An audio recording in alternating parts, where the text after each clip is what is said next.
me a milk. Chocolate.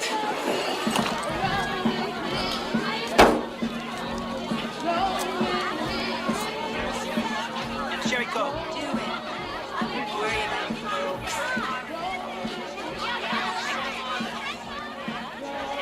Lorraine, my density has popped me to you. What? Oh, what I meant to say was, Wait a minute. Don't I know you from somewhere? yes, I'm George McFly. I'm your density. I mean, your destiny. Shoot the Core Cast.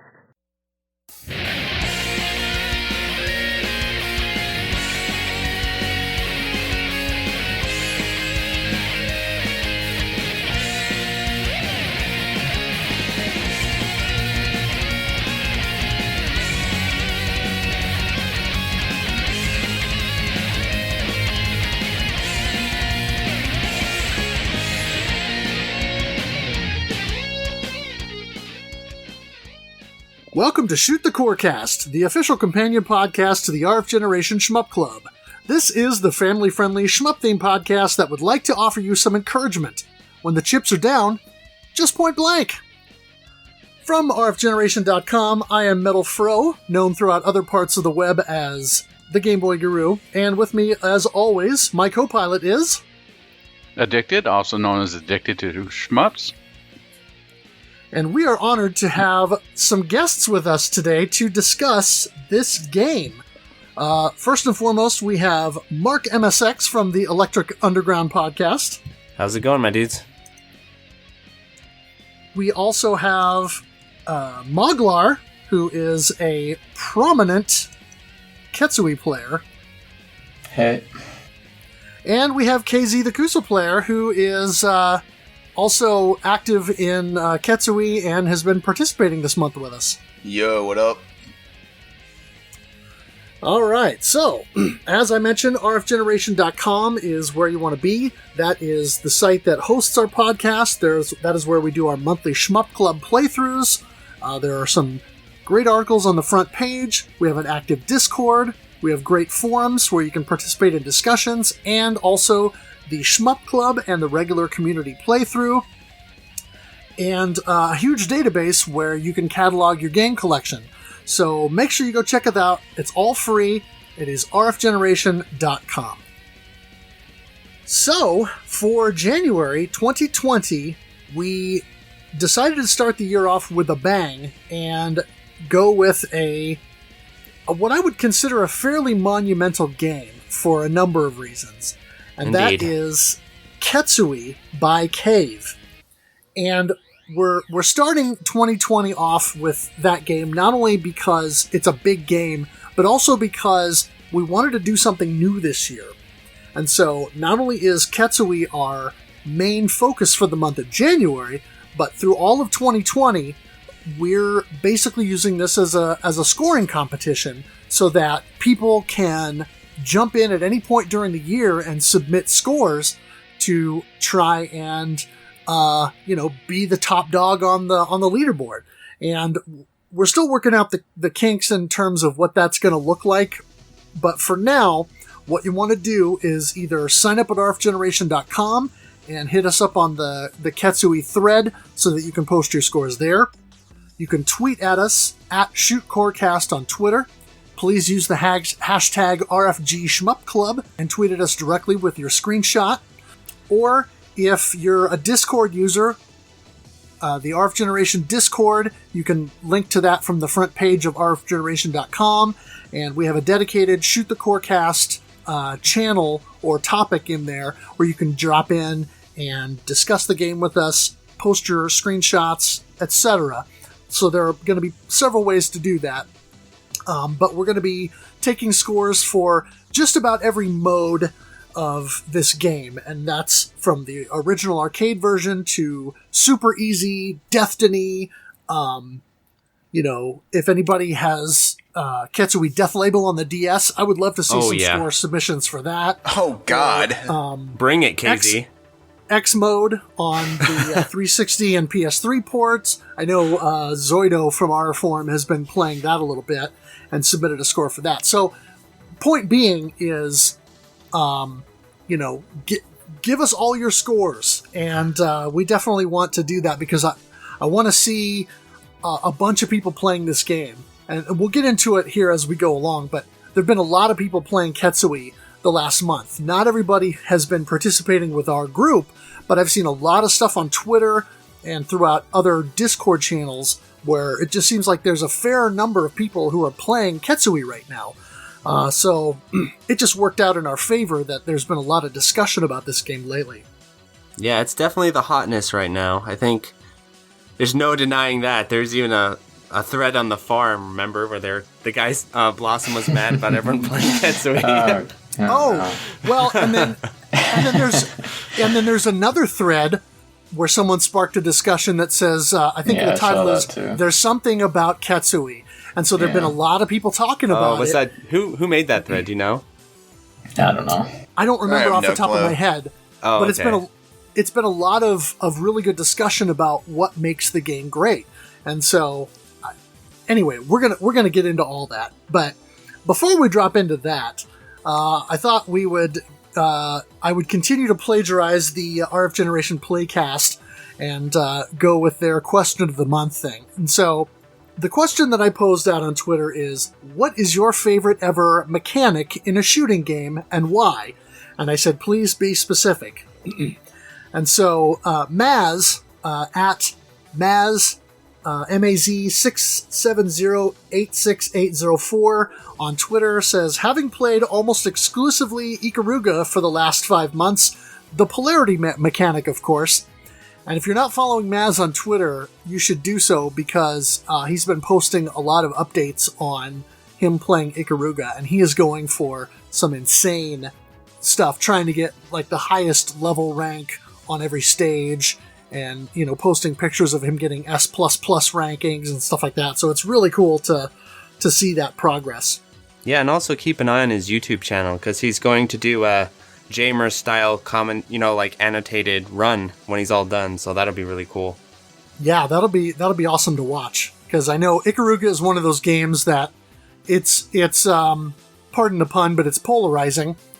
Some people think it's the greatest shmup ever, and some people are like, I could take it or leave it.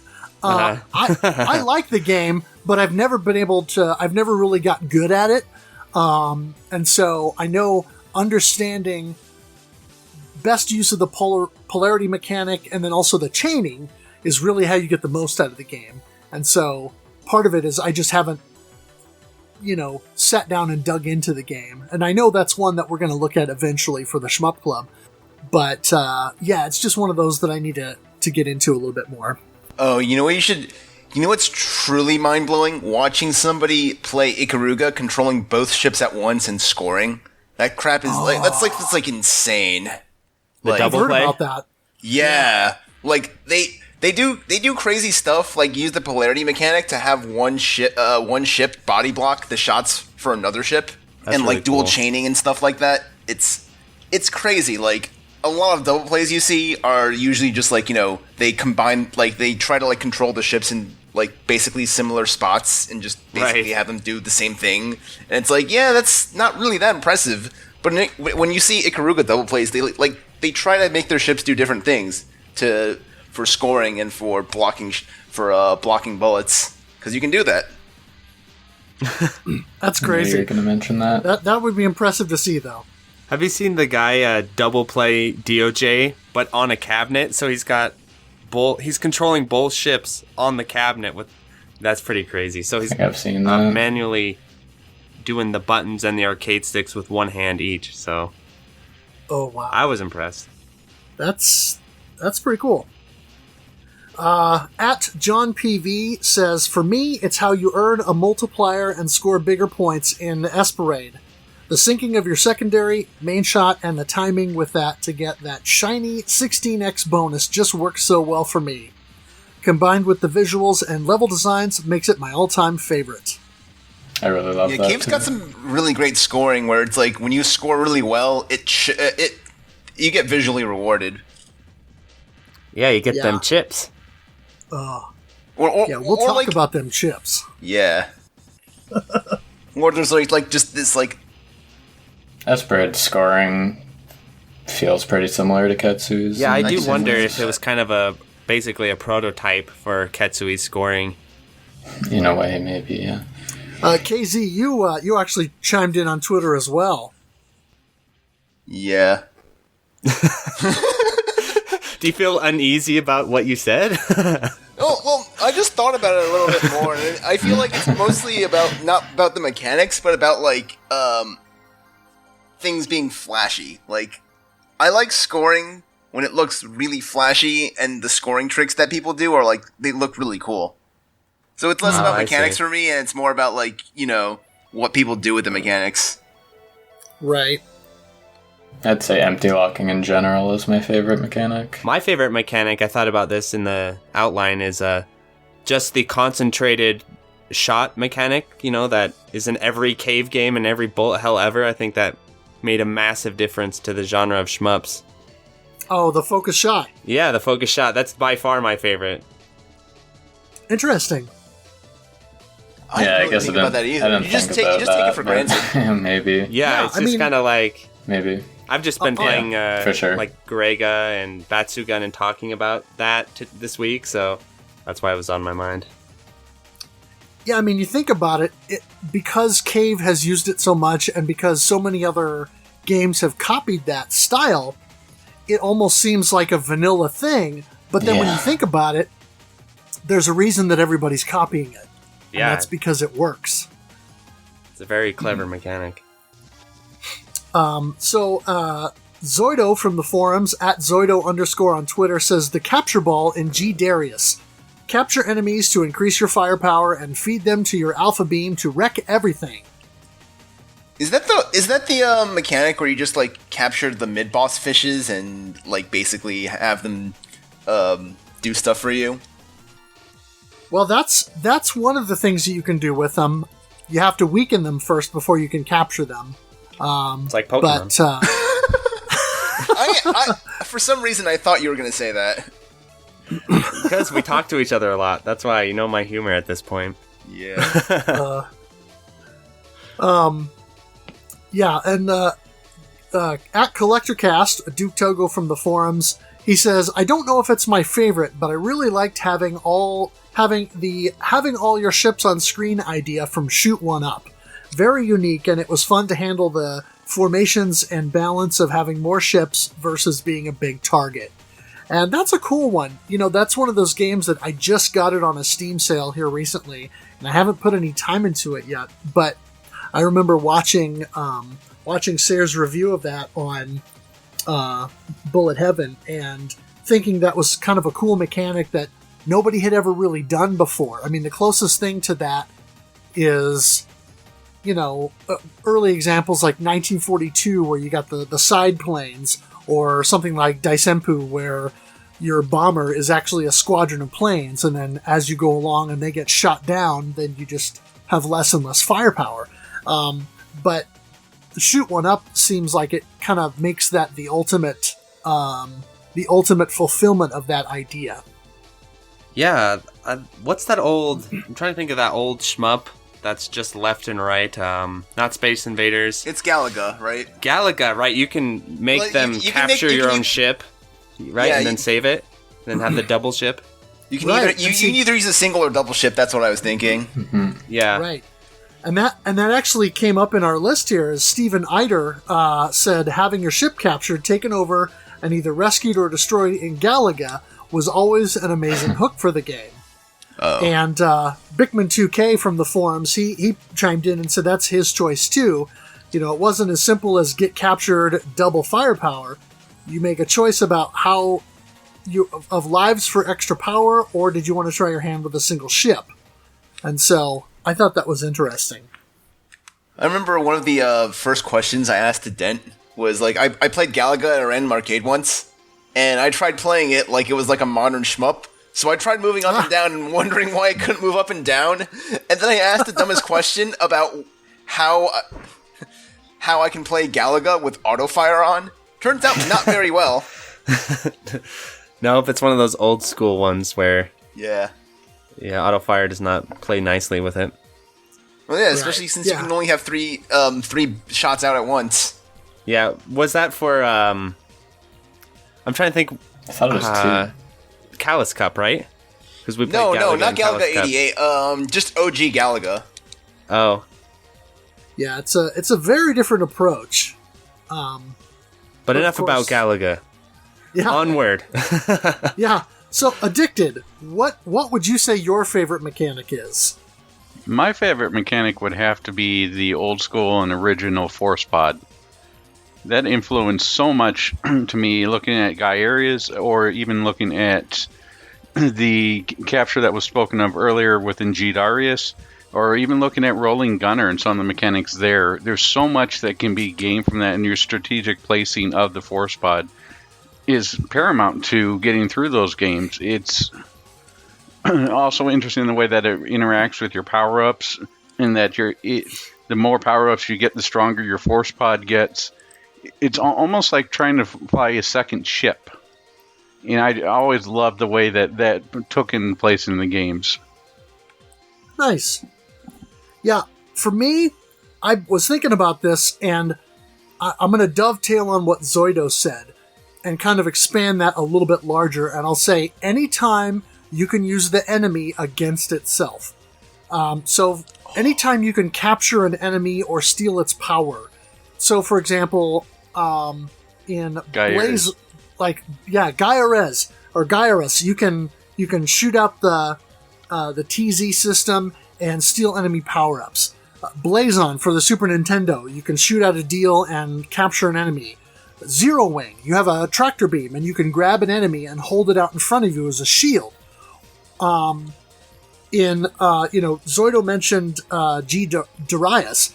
In Darius Gaiden, that was a mechanic that started there, where for some of the mid-boss characters, if you shoot them at like the top corner of their head, at some point you can effectively take them over and then they'll follow you and assist you for the rest of the level. Whereas in G Darius, of course, they expanded upon that and gave you the capture ball power-up. So you could capture standard popcorn enemies and take them along for the ride, or once you weaken the mid-bosses to a certain point, then you can shoot the capture ball and then have them go along with you. And as he mentioned, then when you go in to use that alpha beam, then you can actually use that enemy to create that kind of super laser against the boss that you're fighting. So I love that mechanic. I wish more games would do it, and I think it's cool when they come up with original ways to do that.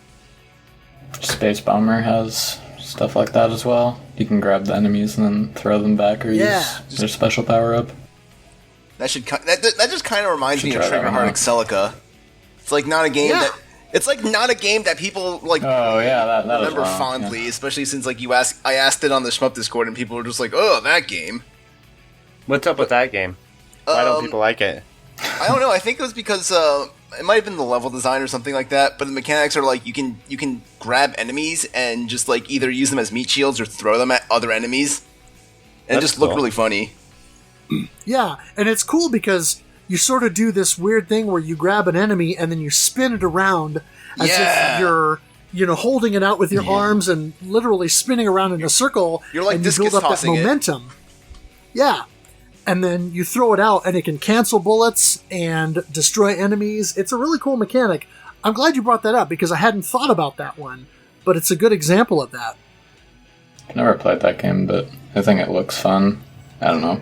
Maybe it is bad, though. There's also a wrist system, which sort of turns a little bit of Don Mako on its head with the way that you're supposed to get closer to the enemy bullets in order to charge up your special shot to use against the enemies. What is this? or grazing, Is this too. B-Storm? Is this B-Storm? No. Because that's how Wrist system. that's how B-Storm works. You graze bullets to charge your bomb, and you get like 1 million bombs. Yeah, see, and grazing I would see as a whole different mechanic. Yeah. Because then you started getting into... Yeah, then you started getting Dan 3 and into... stuff. Yeah, Dan 3, Gray's Counter, Saivariar, Toho. Toho. Toho, Shikigami series, and the new Sisters Royale game that's coming. So, I mean, yeah, that I would consider a whole different mechanic. But let's jump into kind of a setup on what we're talking about here. So, Addicted, would you like to fill us in on some info about Ketsui and Cave? Sure. Ketsui was developed by Cave, a now infamous Japanese developer of shooting games, particularly of the Danmaku or bullet hell variety. Cave Interactive Co. Limited started in June 1994 and was one of several companies that arose from the demise. Cave Interactive Co. Limited started in June 1994 and was one of several companies that arose from the demise of famed shooting game studio Toaplan. No, I should say Toaplan. Other companies created from Toaplan's demise include Takumi, Gazelle, Tamsoft, and most notably, Rising, 80. Cave's first game, Donpachi, which took the trend of the manic shooter bit further and introduced elements that would be solidified in sequel Dodonpachi as conventions of the Danmaku subgenre. And if anyone's looking for a little bit of those defining conventions, you can take a look at the Electric Underground's YouTube channel, and they have a excellent series on Donpachi and what was the other game, Mark? Sorcerer Striker. Thank you. Sorcerer Striker.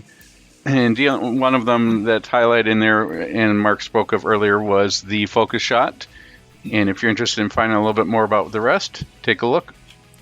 Cave is one of the most prolific developers of shooting games in the history of the genre, though they only self-published their last 2 arcade releases and roughly half of their console or PC releases.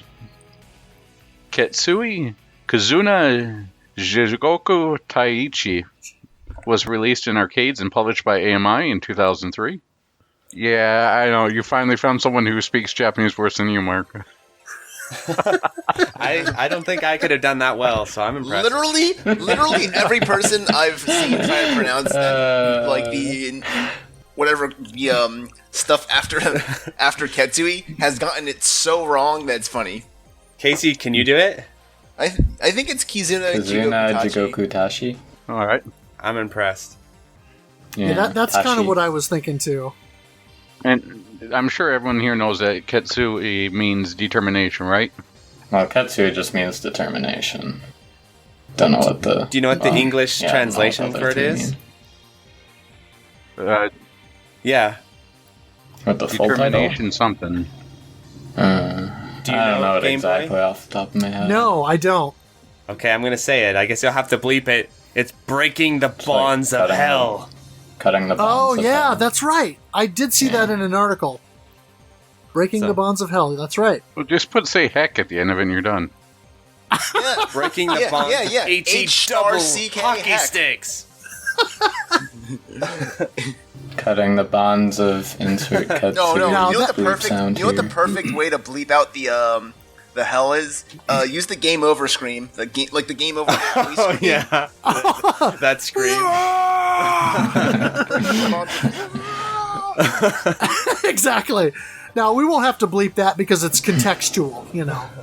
No, just do it because it's fun. Do it because it's funny. Oh, can do that. that would be funny. Yeah, he Like- could do that like- when I say. Like I'm not gonna lie, the count censored sounds way better than the count. Even though all they're censoring is the word count. Right. All right. Cave quickly followed up its release with several mobile phone versions of the game from 2003 to 2005. They also released a spin-off title called Danmaku Kensenken Ketsuihen in 2006, focusing on boss battles. 2007 saw the release of Ketsui Death Label for the Nintendo DS, which boils down the core gameplay into a series of boss rushes with multiple modes, including one with successfully harder fights, with Evacueer Doom, the true last boss of Ketsui. Ketsui Kizuna Jikogu Tachi Extra was released on the Xbox 360 in 2010 and was ported by 5PB. This release includes the arcade release, as well as the new X mode. A PS3 version was released in 2013 and is region-free, and is bloody fast. In 2018, the M2 Shot Triggers team released Ketsui Destiny on PlayStation 4, and included not only the original arcade version, but a super easy mode. The arcade challenge mode, where players can practice different areas of the game at varying levels of difficulty, but also the new Destiny Arrange mode, which changes the scoring mechanics. The physical version of Destiny includes the IKD 2007 special mode, aka Ketsui Blue Label, which is DLC in the digital version. There's also Kizuna mode, which places players into the game at trouble spots, taking from their own arcade play mode to help them practice those areas for specific challenges. Alright, you want to talk about Cave versus Cave? Sure. That's what it is. It's Cave versus Evac. Yeah. So the plot of the game, and this is ripped directly from Wikipedia, so if it's wrong, don't hate. But in the year 2054, chaos spreads over the globe as global warming finally exacts its toll on Earth. The ice caps quickly melt, causing a tremendous series of cataclysms and for entire nations to disappear under the sea. The near-apocalyptic setting and the quickly depleting resources of the remaining dry lands force nations into constant war, eventually culminating into World War III. All efforts by the United Nations to cease hostilities are thwarted by a seemingly endless supply of technologically advanced weaponry being sold to each side of every conflict. After investigation, the sources track back to Evac Industry Company Limited, an arms dealer who's been reaping tremendously high profits from the situation, at times directly intervening to fuel the hostilities with utter disregard toward human lives. Any attempt to negotiate with the board of directors has utterly failed. The earnings having proven high enough for the company to build its own cities, shipyards, defensive emplacements, and even a private airport, to the point of assembling its own army of extremely well-equipped mercenary troops. Being unable to enter the fray officially, the UN sets up a strike team of 4 pilots, each pair given one of 2 advanced helicopters. The plan is to simulate a rebellion within Evac forces and bring down the company's headquarters, where research on a series of tremendous war machines is taking place. For this reason, the planes both bear Evac insignia and call signs, and are built according to stolen prototype blueprints. By no means, in success or failure, must the operation be traced back to the United Nations. However, for all this secrecy to be effective, even in victories, the assault choppers will have to be destroyed, and the pilots killed. However, to compensate for their sacrifice, the UN shall fulfill one of their wishes, no matter what it is. And this, on board a stolen Evac carrier plane, is how the story begins. And it's so much better than Coffees and Crystals from Raiden 5. Yes. So, what about that Crimson Clover story? So I have to say, that's the first time I knew about Ketsui's story, and I thought it was pretty awesome when I was reading through that. For a shmup story. Yeah, I mean, It's not as good as DDP. well, Yeah, probably not. Well, one thing I did wonder about it is, do you find out when you get the true last boss or the ending what their wish was at the end? That's a good question. I've never. I thought the good, the ending was like the you live. You probably do in Ura, yeah. The UN goes. Well, the thing I like about this story is that it's the UN hiring these, stealth murderers, basically. Like, it's pretty crazy. yeah. BK Roo was telling me something about, and I don't remember which ending this is, but one of the two crafts, there's a pilot. One of the pilots, basically at the end of the game, his wish was, what was it? To have somebody killed or something like that. Oh, nice. But I don't remember the details. The dude's so hardcore. He murders thousands of people. He's like, okay, I have this ex-girlfriend. She needs to go. Something like that. I don't remember the specifics. But anyway, or it was like a boyfriend or something like that, and okay, I get it. like I don't know if it's a Romeo and Juliet kind of thing of you can't live without me and I can't live without you, or if it was a revenge thing. I don't remember the details, but I thought that was interesting. What if what if the wish was don't kill me? They could grant any wish, right? Be like, okay, don't shoot me in the back of the head, please. Oh crap! Oh, Loophole. That might be like an Aladdin situation. Can you wish for more wishes? Yeah, exactly. I was literally just about to say that. Don't. No Yeah, I wishing was for thinking more that wishes. the gravity of this would be a little bit lost if we had flying lollies after. Instead of these helicopters, here comes a little girl and she's gonna wipe them all out. That's true. This doesn't have any sort of moe stuff in it at all, right? Not even because even DOJ has the Exa dolls, right? Right. Yeah. Oh, but this has got cool Ketsui boss too, designs and though. Doom will be a girl. Yeah, I mean it's a serious military theme, and I think it's probably the last one. since the original Donpachi, it's the last one that they did that was totally serious military theme with no, or maybe Dodonpachi, I guess. Yeah. Dodonpachi came before this, though. Yeah, Donpachi, Dodonpachi, and then Ketsui. And then DOJ. And I DOJ thought it had the was, Exa dolls. Right. Yeah, it was Des Miles that came right. It was next after this, and so this is the last. That was a few years ago. Well, but it was still after it. So this was the last Dude Bro military shooter. Then it went to Flying Girls. Sprayed? You had the Espludo's Espludo, right that's after, which is flying Right. people. I mean, I guess you could say that they kind of went back to the well a little bit on the military theme and ships rather than flying people, without all the anime accoutrement with Akai Katana. But yeah, this is probably the last time that they went for the full-on serious kind of military shooter aesthetic across the board. Yep. But yeah, it's interesting because, like you were saying before, Addicted. I mean, it really is cave because evac is literally just cave spelled backwards. Yeah, I remember there was a Cave April Fool's Day joke where they tweeted out that they were taken over by evac Industries. Oh, that is amazing. If only it were true. That's good stuff. Yeah, they might actually make enough money to make another game then. Right.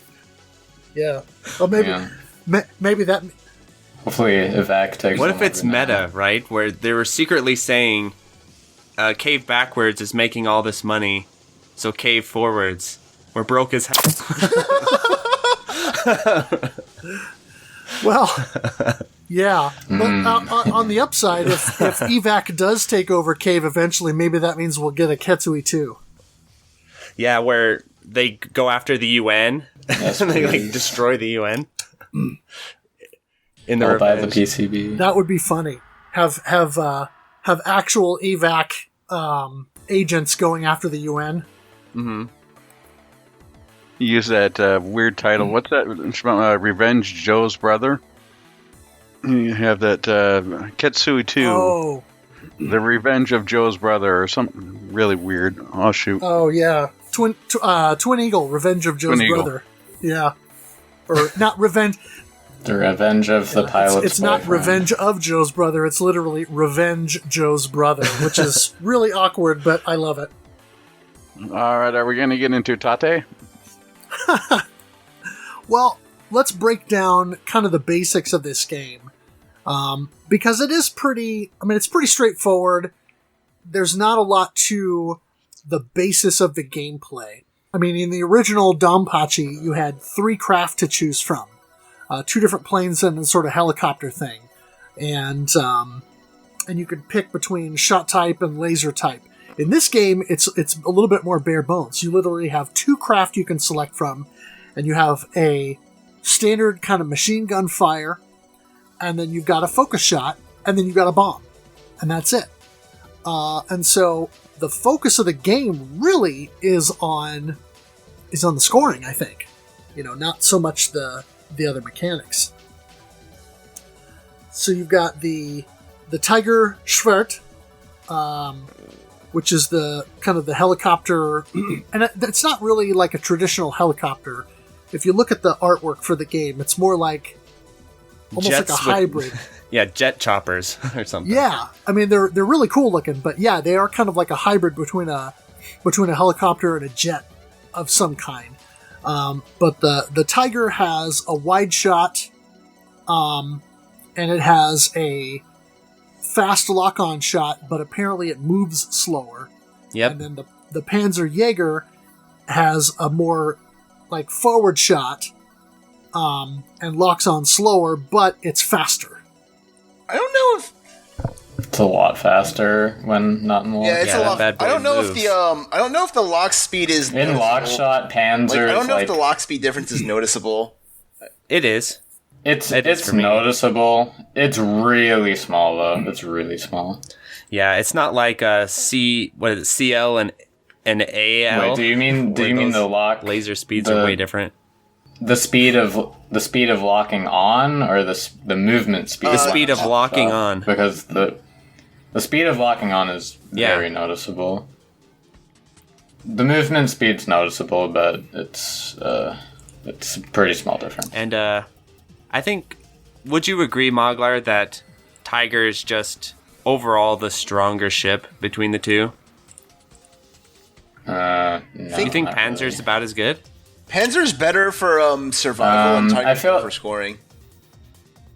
That's what we're talking about. Because of how important survival in Ura is, I'd say for Ura scores, Panzer might actually be better. Interesting. Yeah, I remember when I talked to Iconoclast, he felt like Tiger was clearly the better ship. I don't think it's really much harder in Loop 1. I think it's harder to score effectively with it by like a little bit. But to actually survive, I think it's similar difficulty in Loop 1 as well. So Yeah, but in the loops, it's like you have so much more maneuverability with It's easier. Panzer, and you kind of need it. Do yeah. Yeah.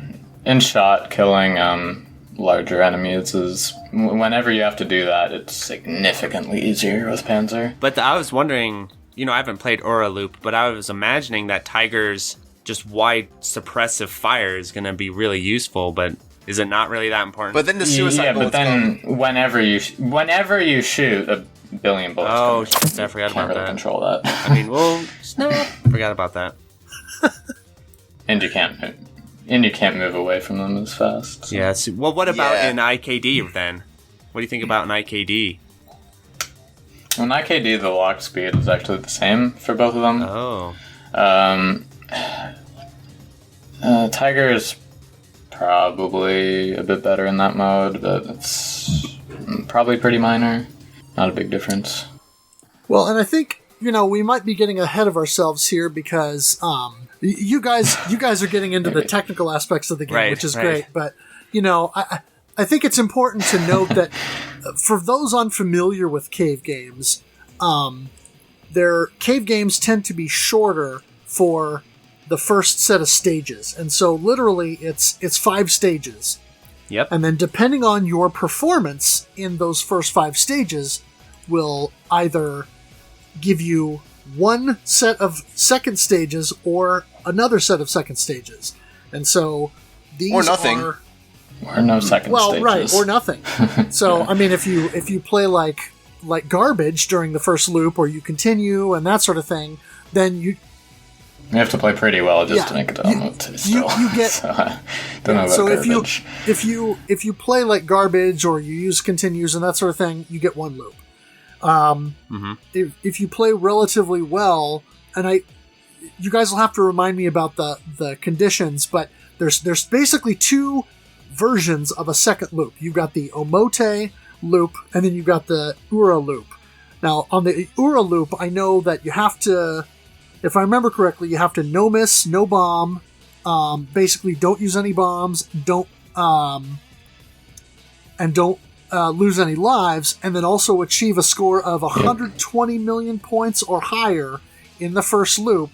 Then you go to the Ura loop, which is how you can access the true last boss, Evac in your Doom. The score requirement is almost impossible to fail, though. I only know of one case of it actually being failed. Sure. But then the Omote loop, I want to say you can use up to 6, and it's a combination of lives and bombs. So let's say if you bomb 3 times and you lose 3 lives, you're within that threshold to then access the Omote. Is that correct?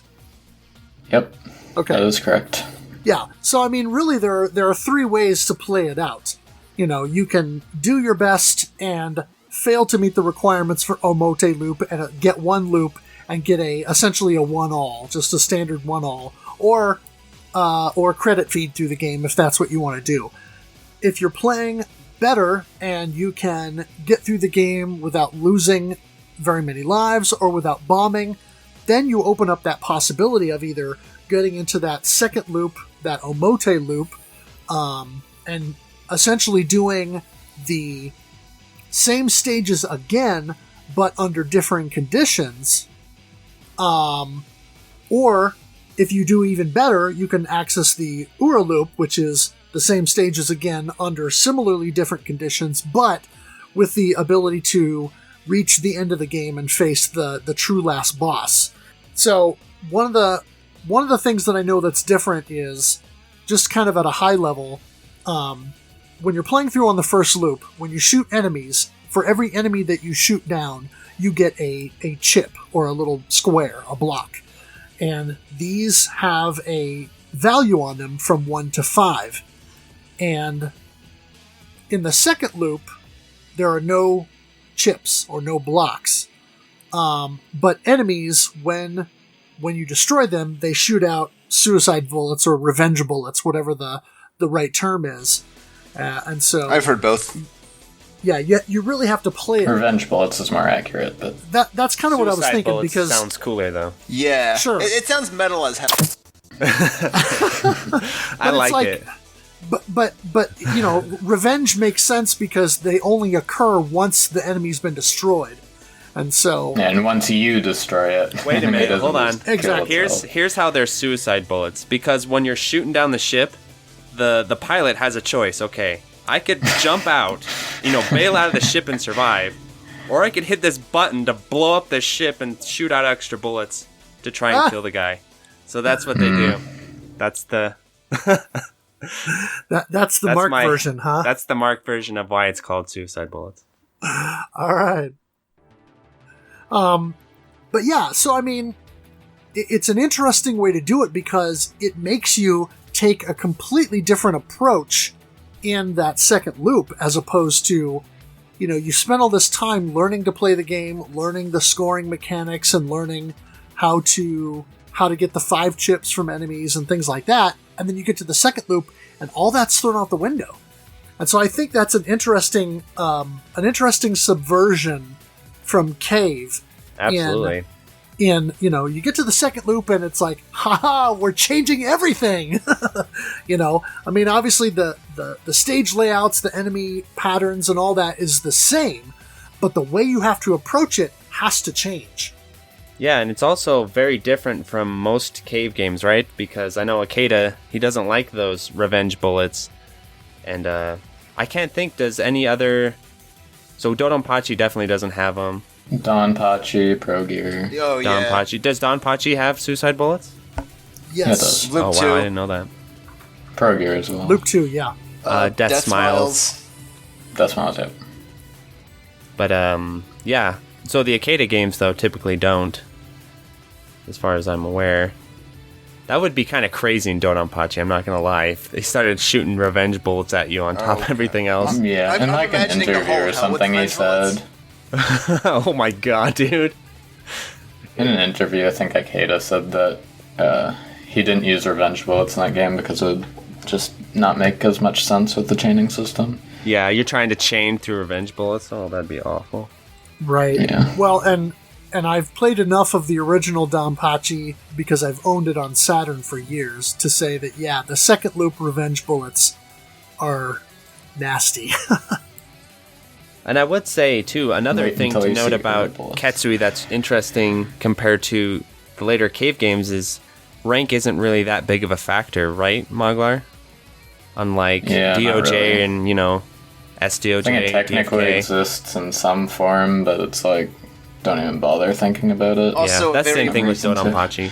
Also, a very minor technicality that player 1 and player 2 both play out similarly in Ketsui, which, like, for some reason, a lot of cave games have like these really bugged differences between player 1 and player 2, like Dodonpachi, Actually, or Big Speaking of differences. rank, apparently player 2 has lower starting rank for some reason. I don't know why. doesn't. I don't think it actually makes a very big difference. I don't think it at does all, either. but- It's not like Dodonpachi where, like, apparently does. Hibachi always shoots Yeah. fast pattern, or The 2-3 Mushi mid-boss, Ultra, too. That's where a- like one of the TLB something. patterns that you tap dodge is actually random. Yeah. Most of them, I don't know how they always mess up player 2. In Diojo, the hypers on bosses, they're supposed to have way more iframes, but you just get the same amount of iframes that you normally do in stages, and it's really bad for Hibachi. That's interesting. Yeah, I think overall, one thing that's really cool about Ketsui is it kind of feels the most focused game as far as, it's just straight up bullet hell, it's not it doesn't have too many unique mechanics outside of the fundamental gameplay, besides empty locking, I suppose, but but it seems like a very scoring. but it seems like a very focused game to me compared to especially Cave's other games. Yeah, no hyper, no Kakusei to help you with survival. I feel like for survival, it's probably a more boring game than those because of that, but Yeah, but I think you're right, Mark. I mean, I think it's the simplicity of the setup with only 2 craft and your basic shot and your basic focus shot. It does really simplify it. The one thing that's a little different, though, is that the focus shot has a homing component to it, which I think is a neat little Yeah, that's true. difference that it's lock on. I think there's only a couple of other cave games that do that, where once you lock on to an enemy, especially with bosses, you can lock on to a specific portion of the boss, and then as you move around, your lock on consists of both kind of these side machine guns that are like these little options that float next to your craft, and then also a straight ahead laser. But the laser has a limited range, so you have to be within about half of the screen distance, or maybe a little bit more, in order to effectively do damage with that. But the homing component, no matter where you're moving on the screen or as you're dodging bullets and things, you're still dealing damage to the enemy in that sense. And so it's an interesting component that allows you to kind of keep the momentum of the fight going while you're dodging through kind of crazy bullet walls and things like that.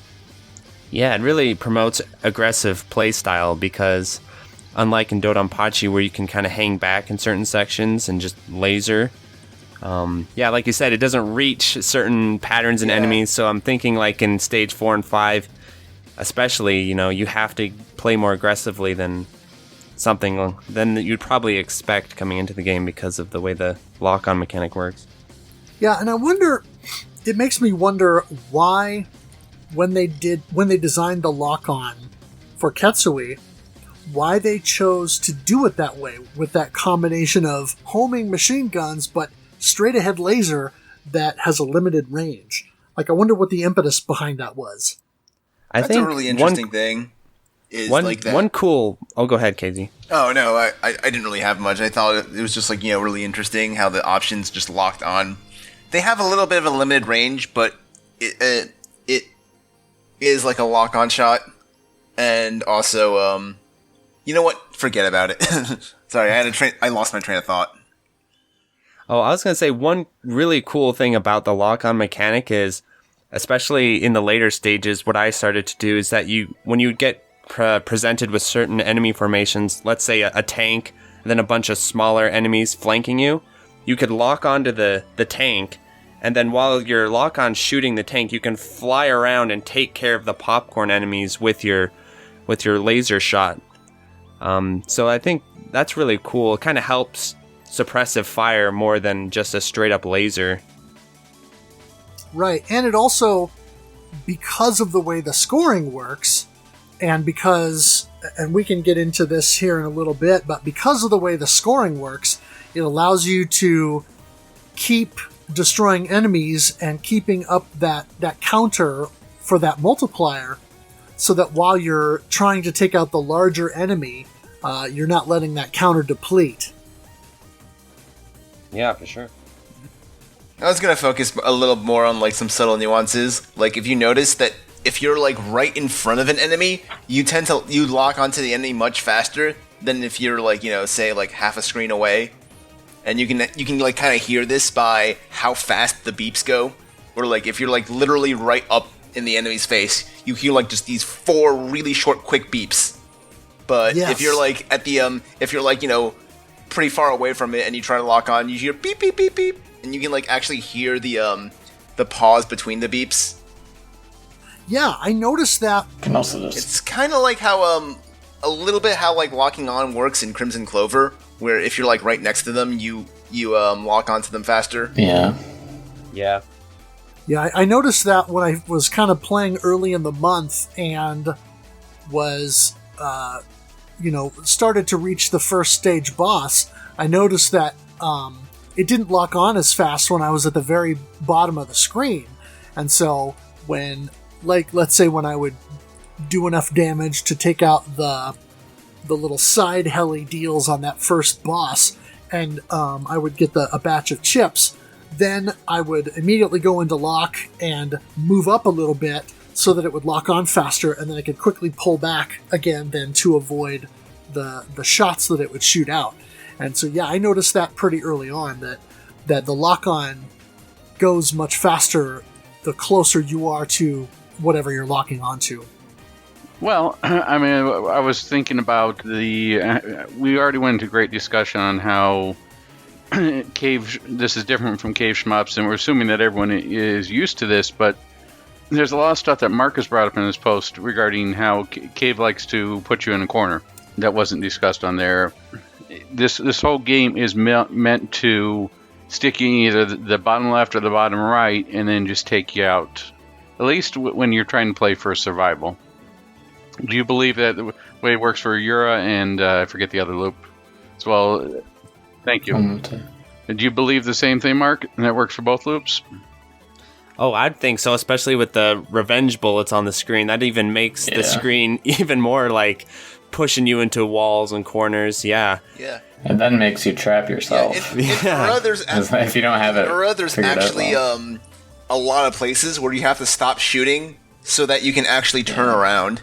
And once you stop shooting, like you can't dodge focused, right? It's not like Toho where you have like just you can shoot while you can't shoot while you can not shoot while you're focused. You actually just have to like dodge the really hard patterns and focused while you're trying to turn around so that you can control the revenge bullets a little bit. Not that I've played too much Uro, but that's kind of what I've noticed from a lot of replays and just from like doing 1 or 2 just like practice sessions there for fun. In Loop 2 scoring, you want to use a shot a lot more than lock anyway. Yeah. So we could talk about when you enter the Emote loop, what are the big changes? I mean, obviously the revenge bullets, but from a scoring perspective, what are you having to make adjustments for? So there's no chips. Your multiplier goes up when you spawn revenge bullets. In Omote, if you seal the revenge bullets, your multiplier doesn't go up. And you do that by point blanking, correct? To seal the bullets, yeah. So which you don't want to do. It just wants you to cover the screen in revenge bullets, basically. Yeah, Omote is actually kind of interesting in that it's the one area in Ketsui where you don't want to just be in the enemy's face all the time because you tend to score less. Yeah. It's like you want to be aggressively unaggressive. Right, and it's interesting because Cave totally flips the script on that. they want you to be aggressive and in the enemy's face in the first loop, because that's how you score better. But then when you get to that second loop, if you want to continue to score better, you have to totally change your approach. In Ura, you still want to be aggressive, but yeah. Yeah, I think they flipped the script in Ura where it's like, when you do you get points for sealing No. revenge bullets, or is it based on You do not. your proximity to like the top of the screen? Neither. Because I kind of forget how Ura works in terms of how you score points. It's speed killing and how high the enemies are on the screen for gaining more multiplier. Because that spawns more revenge bullets. So Cave goes full Raiden 3. So what for people who haven't played too much Omote or Aura, because I mean getting into those loops is pretty nuts to begin with. What is the major difference between Aura and Omote? I mean, obviously, I believe Aura is quite a bit more difficult, but why? Why is it so much harder than Omote? Okay, so Ura revenge bullets are pretty much harder in every way imaginable. Yeah. The seal range is far lower. Like, the width of the bullet clouds are far bigger. The speed is much faster. There are much more bullets. So, yeah. It's just more aggressive then with the revenge bullets, basically. Yeah. It's harder. Also, in every way I for think bullets. the regular bullets are all like. bullets. I think the regular bullet patterns Yep. are like the same as the Omote patterns to some extent. Like there's places. They're the same. There's but places where they're different. all of them are faster. All of them are faster. Yeah, in Ura they're faster. I'm pretty sure that's the only change. I'm pretty sure there's like I don't one think there's any part. other There's like two parts of Omote that I've seen that have different patterns than Ura. One is like the popcorn rush after the stage 5 mid boss. Yeah, that's true. And also, like, you get to see the last pattern for Avakineer. Yeah, that's just skipped in Ura. Huh. I don't think you'd be able to survive the Omote version of the post-mid boss Zucco Rush in Ura. Oh my god, yeah. So for those of I don't think it'd work. for those people that don't Probably know, has changed. after the stage 5 mid boss in the Omote loop, the little popcorn rush that you get, it fires 3-way spreads, which I mean in Ura, good luck with that. In Ura, it just fires 8 bullets. I'm pretty sure if If fired it fired a spreads, three-way, they would be you'd like just be undodgeable. trapped, probably. You'd just be trapped. Yeah, I mean, I found even in the first loop, going through that rush, you kind of have to. What I found is I kind of have to tap my way along.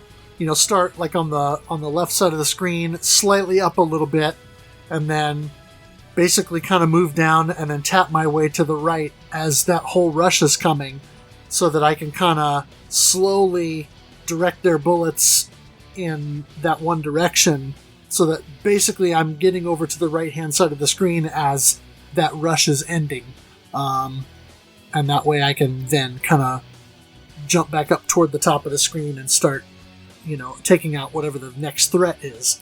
But of course that's in like super easy and Destiny mode and that sort of stuff. I mean, I haven't got that far in arcade yet. In the Ura loop, for that Zucco Rush, most people actually delay the mid-boss kill to get a smaller Zucco Rush, including me. You want to get like half of it, because if you get the full thing, you have to do a restream in there, and it's kind of ridiculous. Yeah, turning around. Pretty much no one uses that in full runs. I started even doing that in the But first it gives loop like a 5 little mil theoretically, so it's a pretty huge score gain if you're super ballsy. Like SPS. Yeah, I think in the Super Play Blu-ray he doesn't use it, but I do sometimes see him use it. He might just not go for it if he's on a really good run. Not sure. Yeah, and while we're talking about Stage 5, I also think we got to talk about the elevator, right? Because the descent. The descent. Yeah. the descent. Because what's funny is we're talking about earlier the different ports of Ketsui, the PS3 port. I don't know how factual this is, but this is something I've heard that would probably be pretty interesting, is that there was a PS2 port of Ketsui planned, and what I've heard is that the reason they stated they never finished the port is because they couldn't get the scrolling backwards to work on the PS2 on the elevator section. So a little technicality, I don't think it was the scrolling backwards part that they couldn't get right, but I believe during certain sections of Ketsui, like the descent and right before the stage 2 mid-boss, and I think right after the stage 3 mid-boss, it tries to load 2 screens at once. So that's how it gives you the illusion of like it changing scrolling, right, Moglar? Yeah, it has like backgrounds for like, I guess, sections further in the stage loaded even earlier than you'd expect. So basically, it like sometimes when, like, if you kill a mid boss or something and the minor screens shake, you can sometimes see on the side like the background from like further parts of the stage. Yeah, there's actually some. You actually abuse like the double screen loading to get extra chips in certain points, like the stage 3 mid boss. So that was the issues. They couldn't figure out how to get that to work specifically in that section.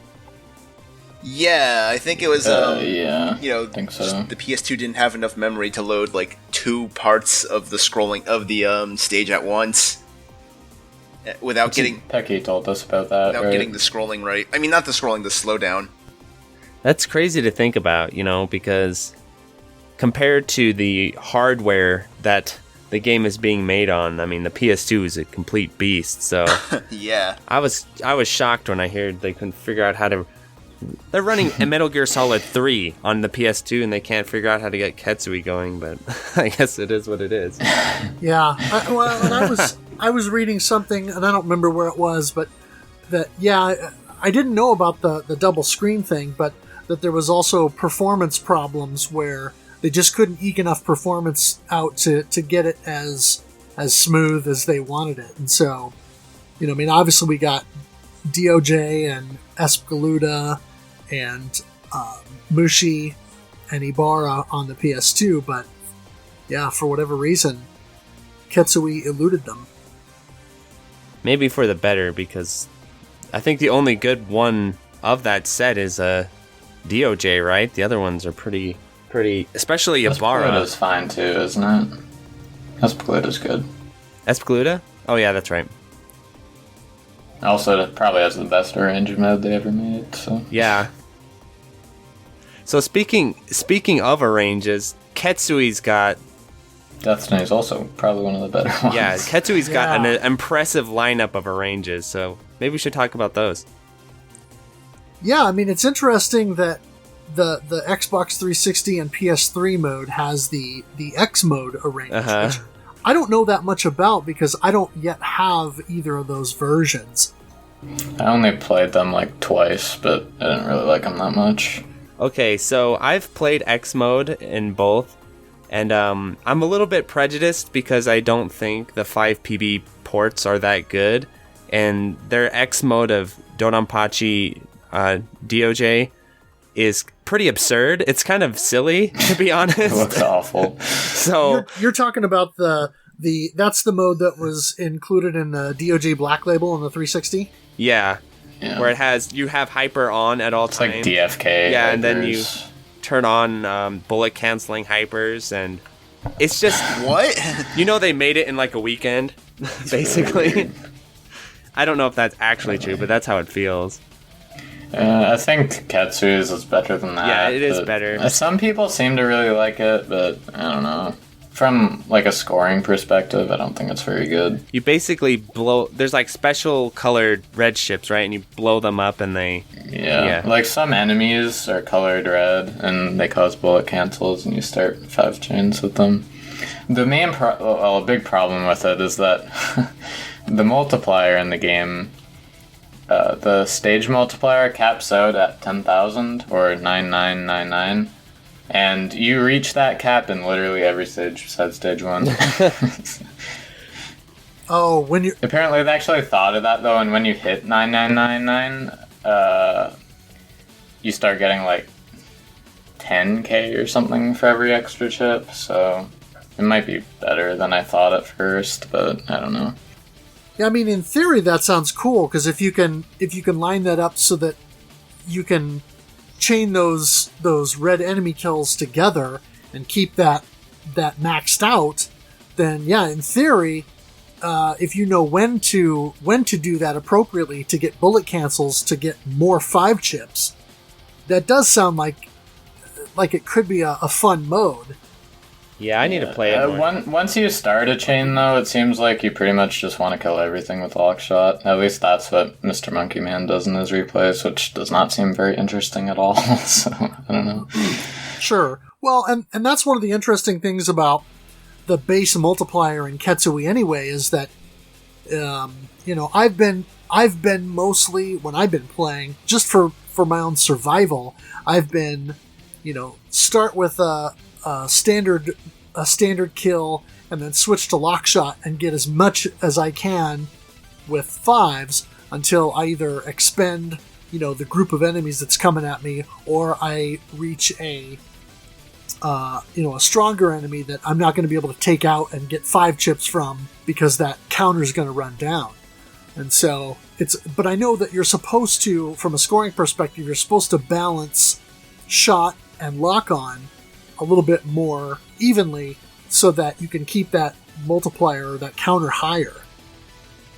Yeah, I mean, what you're talking about, though, is still a lot more interesting in the base Ketsui game, because just because of how you start chains and whatnot. In the X mode, like, the chains last a super long time, and you can only start them on specific enemies, so it becomes not very interesting to just use lock shot like that. Huh. Like, you'll be, like, just using only the lock shot for, like, a 30-second section or something, which is not interesting. What? That's, like, basically the entire game. 30 seconds is not not the entire game, but, like, a good... It's very long section, so maybe not quite 30. Well, there's probably at least one section where you just hold it for 30 seconds, but maybe like 20 or something would be more accurate. Yeah, I mean, it seems like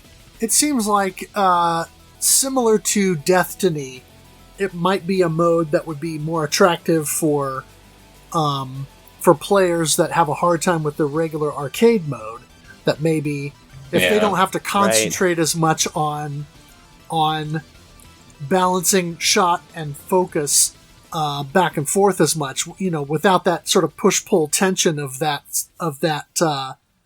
system there, if they can do more just holding on the lock shot and just focusing on dodging, routing, etc., it might be an okay mode for newer players to kind of get in and help them learn the stages a little bit better in terms of the base enemy layouts and patterns and things. So it might still be worth a look.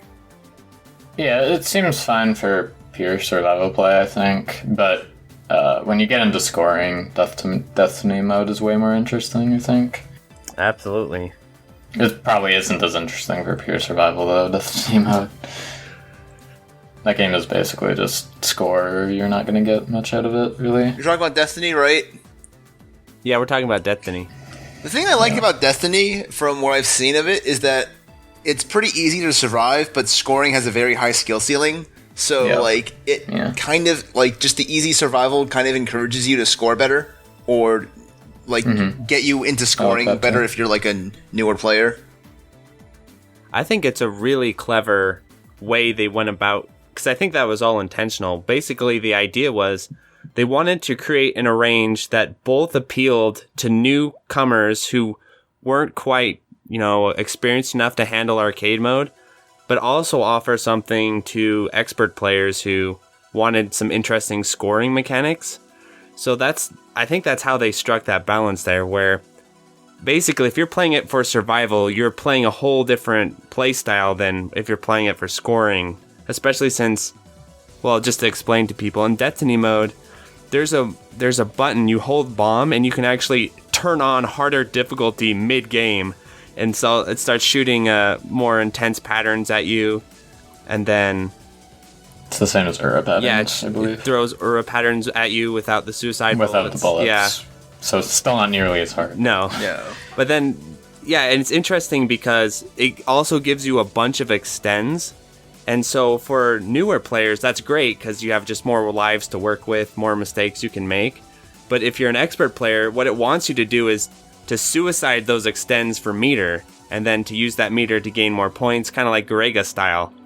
So I think it's a really cool arrange, and definitely, when you guys are doing your scoring club, I'll be playing some Destiny for sure.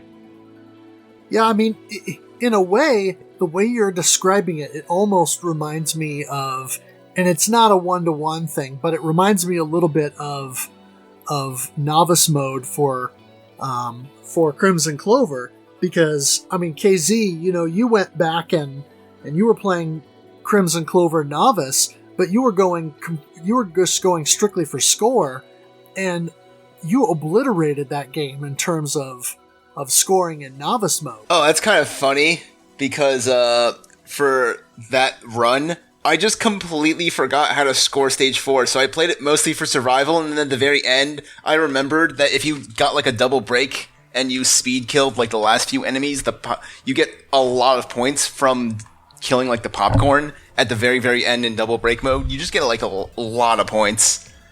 Right.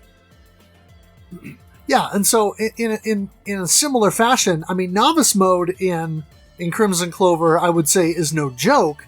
It's not as easy as Destiny mode from a strictly survival standpoint, but I consider myself still kind of a noob when it comes to Danmaku games.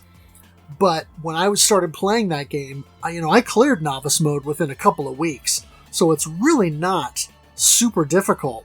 But that's an interesting approach like that, where you went back and focused on just the scoring aspect of it, even though the Novice mode itself is not overly difficult, going in and focusing on that. And so I think in some ways it reminded me of Destiny, in that, Destiny mode, you have, like you were saying, Mark, the game itself in Destiny mode is easy because you don't have, it's almost like an auto bomb feature. Yeah. You don't have bombs in Destiny. What you have is this Destroy menu, or not menu, but meter at the bottom of the screen.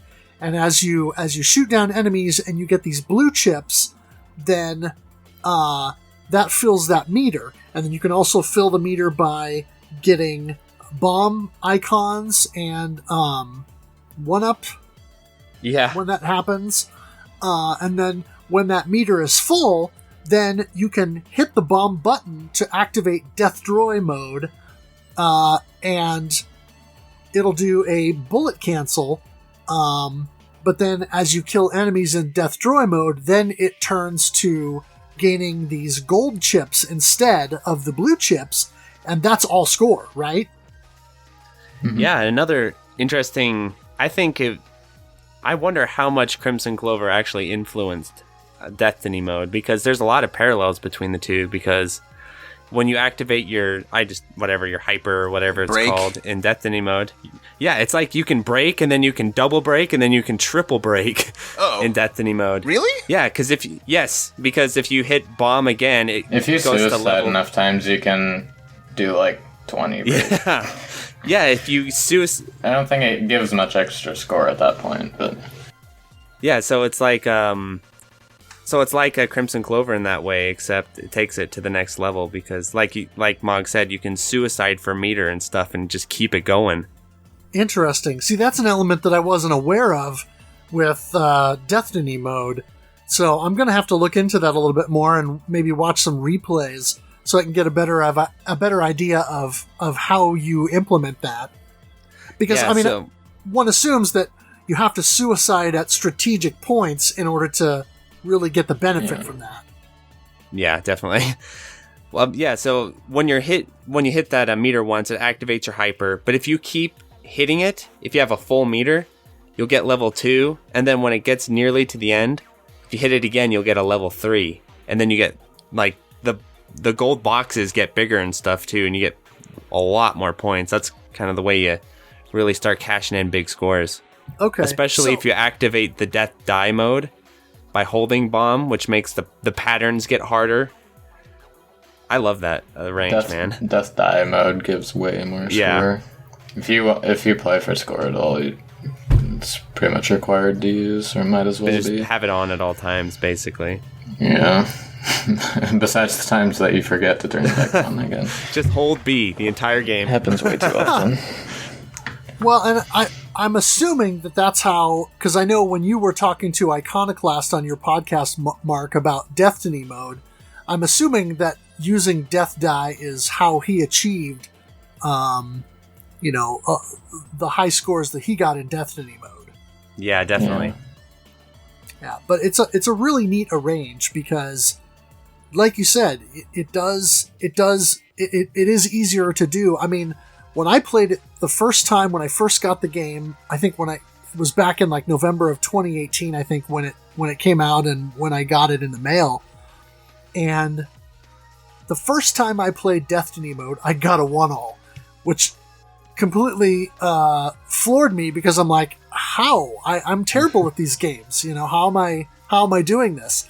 But then I realized that, when I kind of thought about it, it's like, oh, well, instead of an auto bomb, it activates the death droid meter when you take a hit. And so then that does an immediate bullet cancel and starts the gold chips.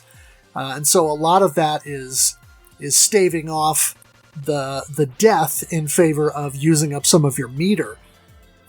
So yeah, from strictly a survival standpoint, it's easier to do and easier to get through the game. Now I haven't got the 1-all since then, but the last couple of times I played it here during the course of the month, I did manage to get to stage 5. And actually, when I played it last night, my last run through Destiny mode, I ended up scoring better by just reaching stage 5 and getting partway through it than I did on my initial 1-all. So I would imagine that I would have scored even better if I had known about kind of doubling up and tripling up on the Death Droid mode and knowing how and when to do that, because then I could have really increased the amount of points I was getting for those gold boxes.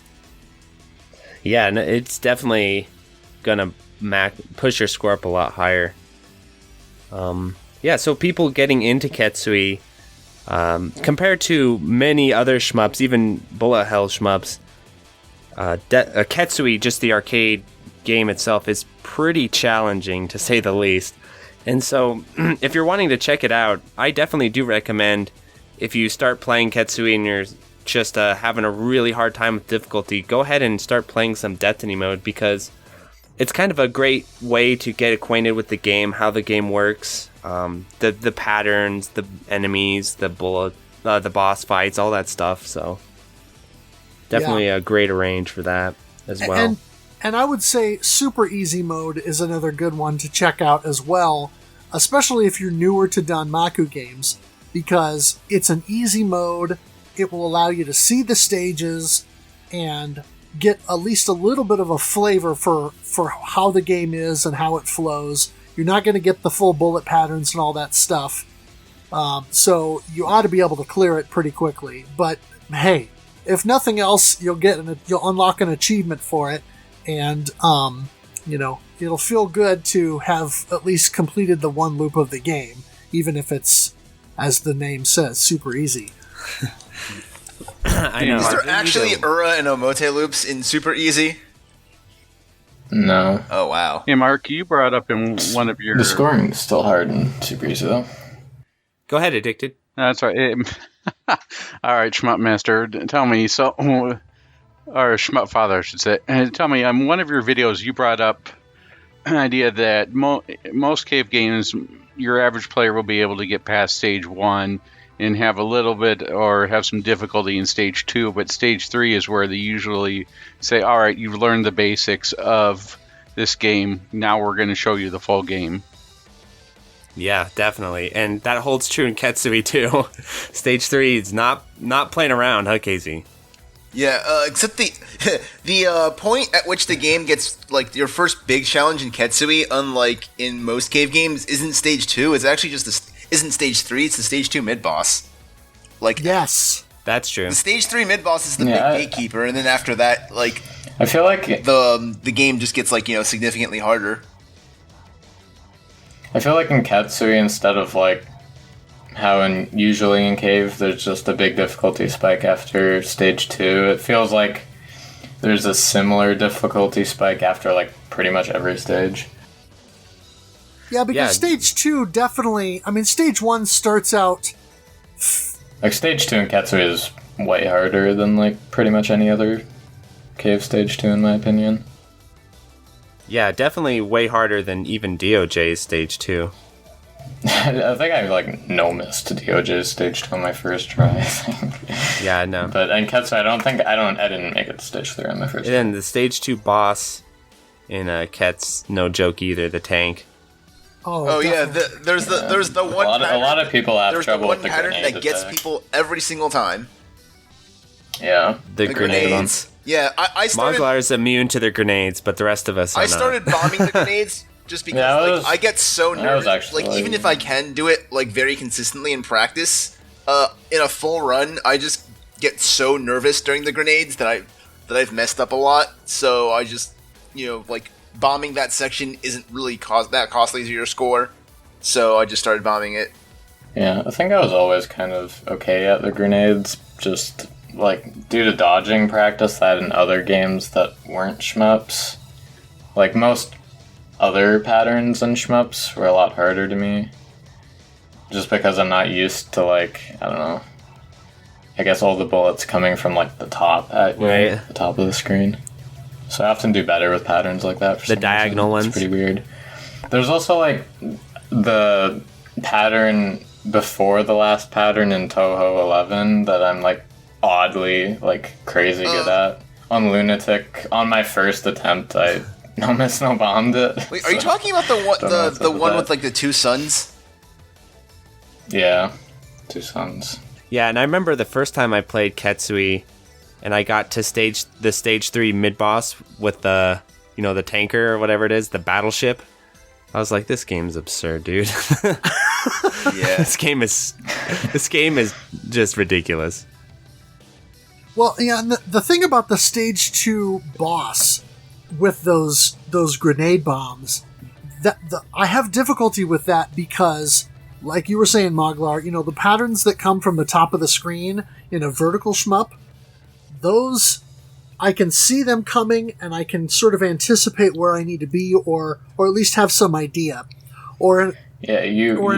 You're more used to those patterns, where I was more used to patterns that don't just come from the top. Okay, yeah, or like in a horizontal shmup, if you're flying from left to right and there are bullet patterns and stuff coming from the right, I can sort of anticipate where they're going, kind of see their trajectory. Whereas with the grenade bomb, it's a little bit of cognitive dissonance for me because my enemy is right in front of me and I want to shoot him and do that. But I'm expecting him to shoot back at me in that sense. But instead, I'm getting this stuff that's coming in from the side, and so I'm having to figure out in real time where it is that I can slip through that. And yeah, I just have a little bit of difficulty with that. So as every time I come up against that, when I was playing arcade challenge mode to get multiple tries at it, there were a few times early on where I think I probably lost almost all 20 of my tries on just the grenade bomb patterns. I think the first time I ever did the grenade pattern successfully, I literally tilted my head sideways. It's making me think too. Ketsui is one of the first Cave games I can recall that has bullets coming from somewhere other than the top of the screen, like in Dodonpachi, that stuff never happens, right? Nope. Stuff doesn't come from the bottom of the screen very much. Hibachi blue bullets. Yeah, I mean, if you want to count Hibachi. I guess, no way. Where you mean the part where the Blue Storm, where he has the bullets come from? Yeah, the one that comes from all four sides. Yeah. Other than Blue Storm, though, I don't think there's any other patterns in Dodonpachi that have stuff coming from the bottom of the screen. Just Dodonpachi or like stuff like DOJ? Dodonpachi. Oh, okay. Yeah, I don't think Ket's so. before. can't Ket think of came any before DOJ DOJ. I'm anyway. pretty sure, right? No, it didn't. No, it didn't? It came like half a year later. Oh, okay. Because DOJ has Maybe it was more was it than that. Koryu final? It was more than a year. The first loop Koryu final where you have to dodge that weird maze. Yeah, Yeah. it bounces off the walls and stuff. I mean, it's still a little. Yeah. Oh, I It's a bit different than some of Ketsui's Yeah. stuff. Like Ketsui's- like patterns that come from below you. And Yeah, like shit. Ketsui has in stuff that Ketsui. comes straight up from below you. yeah, and then you have stuff like Doom bullets Phase 2 is my or favorite. things that shoot bullets horizontally, like the stage 1 mid boss, like the missiles. Yeah. Or the Vacaneer Doom final, which is like the bullets that shoot tails of bullets. Or even think of the stage. I think it's stage. I get confused which one it is. I think it's stage 4 where he has those side options that come down and they shoot those horizontal Yeah, ones, and you have to that like. pattern's awesome. Yeah, that is a tough one too. Oh yeah. That's a super Yes. fucking fun Yes. pattern. That one is very difficult. And then there's the last pattern where you literally The spin, yeah, Spin. like they were getting really. And there's one where you creative go with above the boss. The patterns in this game, if you But think that about one, it. Yeah. that last pattern though, that really isn't that difficult because as long as you're constantly moving, you know, It's not that bad in Loop 1. you're out of the line of fire. You have to control how fast you're tapping based on like where you are relative to the spirals, and then if the spirals start going the other way, then you have to do something differently. That pattern in Ura is one of the hardest patterns in the game, actually, but in Loop 1 it's pretty easy. Pretty much everyone planned bombs it in Ura, if they have a bomb. I could see that. Oh yeah, in Ura, if you It's doable in Omote, but still do you do very it hard. do you do it in Omote too, like the planned bomb there? Sometimes. I can no-miss no bomb it, like, kinda reliably in Omote. Is it It's the hard, speed? though. It's the speed, right? Yeah, it's the speed. The speed makes Yeah, it just because ridiculous. like from what I see, if the spiral goes the other way, you're just like effed. Yeah, you are. The red bullets, like, when they get fired out, they go closer to you when they initially get fired out because of the bullet speed.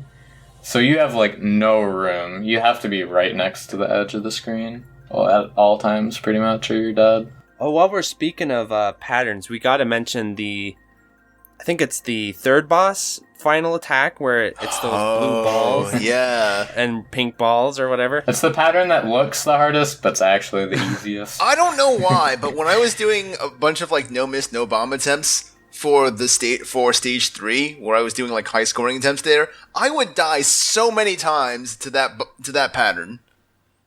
Were you staying at the bottom? Yeah, I know. I mean, like I know what to do. Yeah, it's don't just do that that. like, you know, you're trying to do something and then you see your ship explode and you're just like, oh crap. It'll get me sometimes still, even though I know what to Almost do. had to put a beep there. You're talking about the pattern where you hug the wall, right? You basically hug the Yeah. red wall? Yeah, okay. Yeah. Yeah. And it's I remember when I first saw that pattern too, I was like, what is this game trying to do to me? Like, I could not And then believe you it. realize that it's like Yeah, I the could not easiest- believe one that of the was a easiest patterns in Loop 1 once you know how to do it. Pretty much never die to it. Oh, that's where the groupings of the red balls sort of crisscross and sort Yeah. of do a sine wave down the screen or whatever. Yeah. Yeah. Yeah. Yeah, I kind of figured out that you just sort of stay in the middle there. At least when I was playing, you sort of stay in the middle and just sort of slightly correct left and right to sort of stay out of the way of them. But I could pretty much kind of, stay out of harm's way so that I wasn't near the blue section.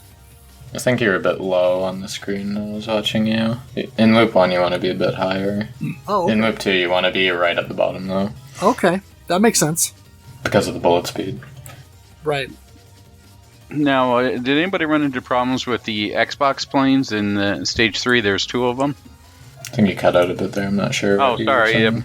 It's one of the Xbox planes in Stage 3. I wonder how much of a beginner's trap those are, if anyone had trouble with those.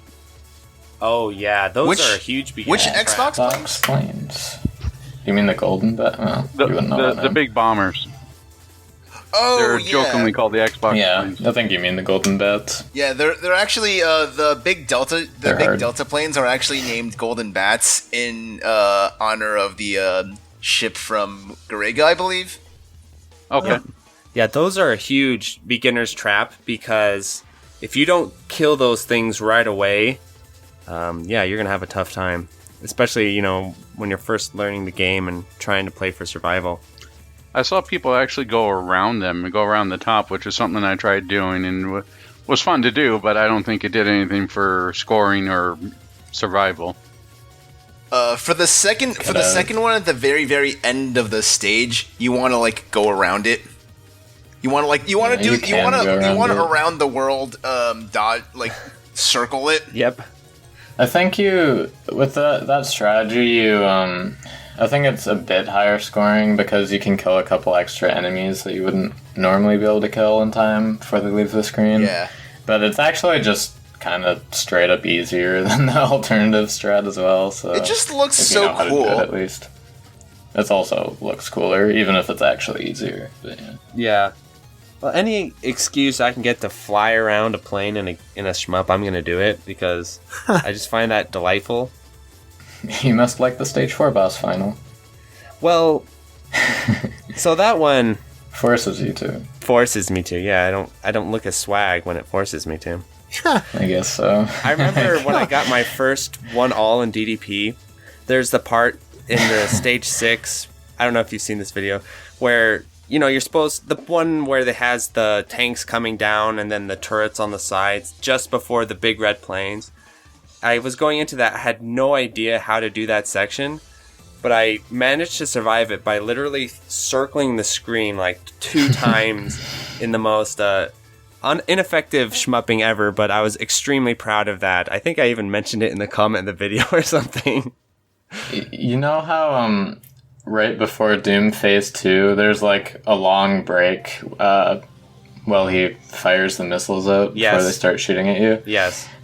Sometimes people, like, just because there's nothing to do, they just spin around him once. It's kind of funny. It doesn't do anything. I think it actually loses like a very small amount of tick points, but that doesn't really matter at all. So. You care about tick points in this game? Wow. He's Moglar. Yeah, that's true. He cares about tick points. Okay, so wait a second. This is a good segue to maybe transition into talking about the scoring a little bit more in depth, because I'm not familiar with tech points. This is something that I haven't heard. Tick points are irrelevant. They are very irrelevant. Okay. It's just like, it's just utmost, how do I want to They're put the this? points you get for just hitting enemies with your bullets, Yeah. right? Yeah. It's just like it's just like a thing that's there to be satisfying. Is just when you think about when you think about how many tick points you're getting, like It'd probably be super obnoxious for tassing, but yeah. It's pretty much irrelevant for human play, at least. Okay. So, I mean, like, that's the kind of thing that you would focus on if you have optimized the game to the nth degree already. If you have literally optimized everything to perfection, which is basically impossible, then sure, go for it. Have fun.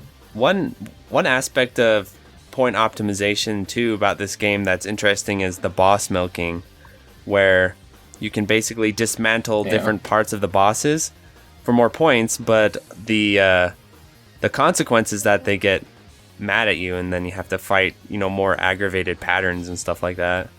So there's only really like 3 different boss milks in Ketsui. There's like the first one where you take apart the helicopter with like the little pods. Yeah. Yep. There's the so it's like actually a bit harder because you have to time them properly, but like otherwise the patterns themselves aren't more difficult unless you're going for like a very super difficult milk. Stage 1 and 2 milks are like... Those are like the only actual boss scoring strategies, really, but the third boss, you want to E-lock every phase destruction, which is insanely precise. But Same thing for stage. You can also do that on phase 1 of the stage 4 boss, but That gets you like 3 more 5 chips, which doesn't really matter. well, if you do it perfectly, if you time it perfectly, you can actually get like, I guess Well, you get like 50 multiplier, which is probably like 100 to 200k, but it's pretty small. Yeah. Just shot killing versus lock killing there's pretty much no difference. So Yeah. But the funny thing is, How about the mid-boss of stage 4? Don't you milk that one? The mid-boss of stage 4? 1 mid-boss. it's you milk it in the second You loop. empty lock it. Also, yeah, you can. You milk it in the second loop Then loop one, because you just empty lock one of it. the blue pattern in the first phase shoots revenge bullets. So you do this thing where you prolong the first phase and time the destruction so that you get more multiplier and you don't have to deal with the second phase that much. Like the blue. It's both easier. That strategy is both easier for score and survival. The real scoring strategy potential there would be to delay the boss kill on phase 2 and dodge the full blue pattern. Oh, that is so stupid. It's pretty hard. Yeah. In Ura, it can give like 1 mil if you do the whole thing, though. SPS strats. Yeah, I think I've seen that's- some kind of milking. He does of not do thing. that, no. He does some crazy stuff. Maybe he should. Like but I've seen him does like not. play DOJ, where in DOJ in stage 4 he'll time out the first phase of the boss just so that the second phase has more health and he can milk it more. Because the second phase has the little the discs that come out, right? Yeah, those discs. Yeah. And he also does the stage 1-3 full chain Oh my in god. White Label. Yeah. SPS's loop 1 route in that game is pretty ridiculous. Oh, one more thing I wanted to mention is back to the milking. Mark, you mentioned that milking bosses in Ketsui or in just any shmup in general gives you more difficult patterns. And the stage 2 milk, where you kill the treads in some really timely and at really strategic points. So if you kill the treads while the grenade is coming out, the blue bullets cancel into 5 chips for some reason. Yep. But if you're doing that milk, then you have to dodge the grenade pattern a lot longer, and successive iterations of the grenade pattern get faster too. So it's really, really Yeah. stupid. Taking apart bosses in this game doesn't actually make the patterns harder. It sometimes actually makes them easier, but the longer you wait around on a boss, the harder the patterns get. Yeah. This is true they for get some more other aggressive. cave games as well. Yeah, if you just load up a boss save state or something and just don't shoot at all, after a couple minutes, it'll be way harder than it is at first. I actually saw a video where I sometimes do it I for actually saw a fun. video where some guy actually successfully timed out the stage 1 boss in Ketsui. And at the very end, the bullet patterns just looked like ride-in patterns. There's one really funny thing you can do on the stage 1 boss that I saw during a Hay stream. So if you take all 4 side pods out, the boss only fires the red aimed spread at you. So you can just keep tap dodging it, and it gets, because I think it's each time the boss pattern cycle, it gets faster. So it just keeps getting faster and faster, that one aimed red spread, and it gets insanely fast. Is it possible to time it out, or does it get so fast Yeah, that you you just can. get walled? No. You time it out, but the pattern is just so fast it looks All like you a have to do ride-in is just pattern. keep tapping, so you just keep tapping. That's funny. That's interesting though, because in Dodonpachi it's not like that. The bosses don't get more aggressive if you time them out or anything. They just keep doing their thing. But timing them out takes so long. How long does it take to time a boss out in Ketsui, would you say? I think a boss phase is you can see it on the M2 port, but it's 3 minutes-ish, maybe 2.5, I don't know. Just for a phase, though. Yeah, because I remember I was trying to time out, I think it was the stage 1 boss, and it took forever to time it out. Well, yeah, because that's 3 minutes per phase, so that's going to be lengthy. Yes. I know Doom Phase 2 is 2 minutes because I've messed around on that. How do you a time lot the for Doom some Phase reason. 2 out? Like, that phase just murders me all the time. Yeah, well, I can't do it. I can't do the upside down one reliably at all, but I've just been thinking about that sometimes because I think in Destiny mode you can theoretically actually milk that phase. So, till timeout, you can probably get like 30 mil or something from it, I think. So overall, what would you say your guys' favorite stages in Ketsui are? I don't really have an opinion on it at this point. You're just too love deep. all of them. You're too deep in, Yeah. and too deep into it. Mine is stage 3. Stage 3 is I my hate favorite. Stage 3 so much. For a while, Stage 3 was my favorite, in Loop 2 specifically, but in Loop 1 I still didn't really have an opinion. How about you, Guru? What's your favorite? I don't know if I have a favorite so far. I mean, I don't know. I've spent a lot of time in Stage 1, less time in Stage 2, and then even less in the others, but I don't know. Strictly from, I mean, probably Stage 2 right now, just because it's more interesting for me in terms of the routing than Stage 1. Stage 1's pretty basic. I did figure out something in Stage 1 a little bit later in the month where, as I was taking on the mid-boss, I could basically use a couple of the tanks on the ground to take out for 5 chips right when I was about to kill the boss so that I could get 5 chips from the boss. But other than that, yeah, Stage 2 I think is a little bit more interesting in terms of routing it because it's a little bit more than just back and forth, and there's a little bit more, it's also a little bit more intense. And so I think those two elements combined, right now at least, is making Stage 2 more interesting to play. Shoutouts to the part in Stage 2 right before the mid-boss for being like one of the most complicated sections in the entire game to optimize. Oh, yeah. Yeah. Is that right? Yeah. What do you think of Stage ridiculously 5? complicated. Because that's another... I really like Stage 5 as well, just how absurd it is.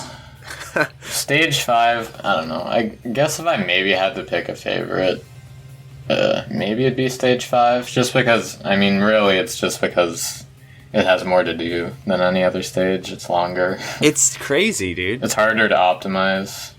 It's got a lot going on in it. The first... You know what I mean? It's got the first section there, where it's like a little bit of a... One thing that I like about Stage 5 is that you can be near 999 stage multiplier for a lot of it. Oh yeah, definitely. And I think that's the optimal scoring. Like, the optimal scoring technique is to be at 999, but right before the mid boss, and then use the popcorn empty lock after the mid boss to get back up to 999. And then there's a couple of places where if you popcorn empty lock, the popcorn rush is like crazy. You just get up to 999, and it's just silly. Yeah, I think multiplier management is more interesting when you're near 999, and that's why I'd maybe like Stage 5 the most if I had to pick. But that's like a high level concern, I guess. What's your fave, KZ? I think my favorite's like Stage 4, just the opening half of Stage 4 especially, and then yeah, I love that section. Oh yeah, I like the mid boss both too. sections of Stage 4. I hate really the like mid the boss so mid-boss. much just because Maybe. like the second phase blue pattern I could never like dodge consistently. But when you do, you feel amazing when you get through that second phase. At least I do. Oh, I just bomb Yeah. it now. Like I have a planned bomb. I have a few planned bombs, and that's one of them. You should learn the safe route. Well, what I do is I need to watch more carefully, but I actually dodge it unlocked, unfocused, but that's probably not the optimal way to do it. you want to wait around a cycle, and then unless you want to do the empty lock, you want to wait around a cycle and then kill it during the full blue attack, because during the phase transition, it thinks that attack is continuing. So when the phase starts, you don't have to dodge much of it, and then it dies like right before you have to start dodging any of it again. Well, that's definitely good to know. Yeah, actually, stage 4 is also a stage that I could maybe also consider my favorite, but it might also be my least played stage, because, funnily enough, for one of the reasons I like it a lot, is because the first half of the stage has a lot of empty locking, so if you're playing it over and over again, it gets pretty tiring on your hands. I can't really play it for more than 2 hours at a time. Oh, yeah. So while we have you guys on here, you guys better explain how empty locking works and how to do it. Alright, so in Ketsui, you get chips from a few different sources. So there's a chip that you get when you get one chip if you shot kill a thing. You get a little more chips, I believe, if you're lock killing, right? On any medium-sized enemy, you get more chips from lock killing. Same thing with popcorn, though, right? Like that's why the no? Okay. Okay. So every enemy in the game gives one chip for a shot kill. Larger enemies give many chips for a lock kill. But the thing is, for Zako E-locking at least, the lock chip and the shot chip are treated separately. So if you change to lock at a very specific timing, you can get both of those chips from any Zako or any medium-sized enemy as well. For medium-sized enemies, you can get a ton of chips from E-locking by changing to lock as it dies. Yeah, because the chips are gotten from the explosion, right? That's how the Yeah. So those chips, to get them, you don't have to kill an enemy with lock. You just need to be in lock shot. So if you change to lock shot while it's dying, you get all those lock chips. Yeah. One of the things you see, that's the easiest example of empty locking, is if you shot kill the first phase of the stage 2 boss and you just hold down lock, you get this you get a bunch of 5 chips that just rain down on you. So, yeah. Yeah, you don't even need to try to... you don't even need to try to do anything. You just, while it's going from phase 1 to phase 2, any time you hold on to lock, you're going to get a lot of 5 chips. Yeah. You don't need to precisely time it or anything there, unless you want to be super optimal, but yeah. Also, the 2 big planes in stage 1... everyone E-locks those guys. Even people who do not understand E-locking in the slightest E-lock them. Yeah, basically. Yes, and I wanted to talk about that because first of all, I want to get a point of clarification. You guys are using the term Zako. Can somebody explain what that means? Zako is all of the very small enemies with a very low amount of health. Okay, is that a Japanese term? That is a Japanese term. Okay. So it's basically their equivalent of popcorn, essentially. Yeah. Yeah. So... Okay. Same exact meaning. So but for the E-locking... The E-locking on the stage 1 of the large planes, I wanted to ask about that because how I've been doing that is when they come up, and KZ, this is based on kind of what you told me, I think, but essentially when they come up, I lock onto them immediately. And then the plane in arcade, they'll shoot out 4 of these streams of these sort of blue laser things or whatever. Yeah, the blue lines. Right after the 4th one comes out of the plane, I'll release the lock and then relock on, and then I'll get a bunch of chips, and then right when the plane is flashing and I see it's going to explode, I release the lock and redo it again, and then I'll get more. And so, what you're saying, Moglar, is that that you don't get the E-lock is not by releasing the lock, it's by doing the lock, when the enemy is exploding. Yeah. If you do it too early, though, you'll just get a lock kill. Yeah. Okay. And if you don't have a chip timer going, and that happens, then it's really bad. If you do have one going and it happens, it's not that big of a deal. You just lose some multiplier or lose some of the stage multiplier at least that you could have used later. So ideally, go ahead. Well, I was just thinking, I there have been times when I try to do that and I either go too early or I wait too long, and then when I let go and re-engage the lock, then I'll get a bunch of 1 chips from it, and then when I do it at the end, sometimes I'll literally get one chip, even though I'm up in the enemy's face. And so... Yeah, that's because you lock killed. Okay, that makes sense. Proximity doesn't matter for lock kills. Yeah, proximity doesn't matter for lock kills. It's just what your the only thing that determines what the value of your chip chain is shot killing.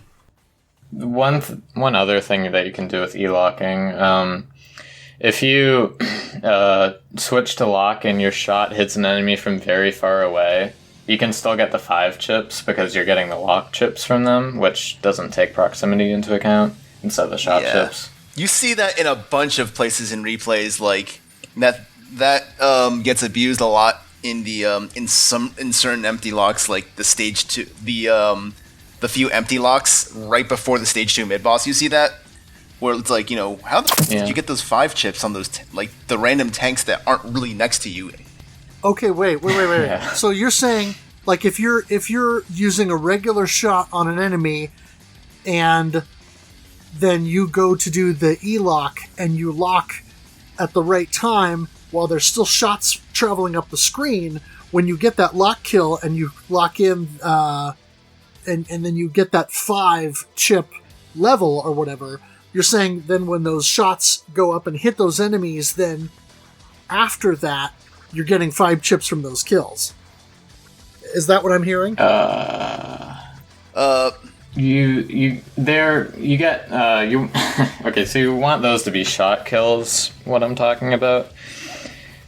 So the shot kills the enemy, but you have lock shot up, so the game thinks that you're getting the lock chips from the enemy instead of the shot chips. Yep.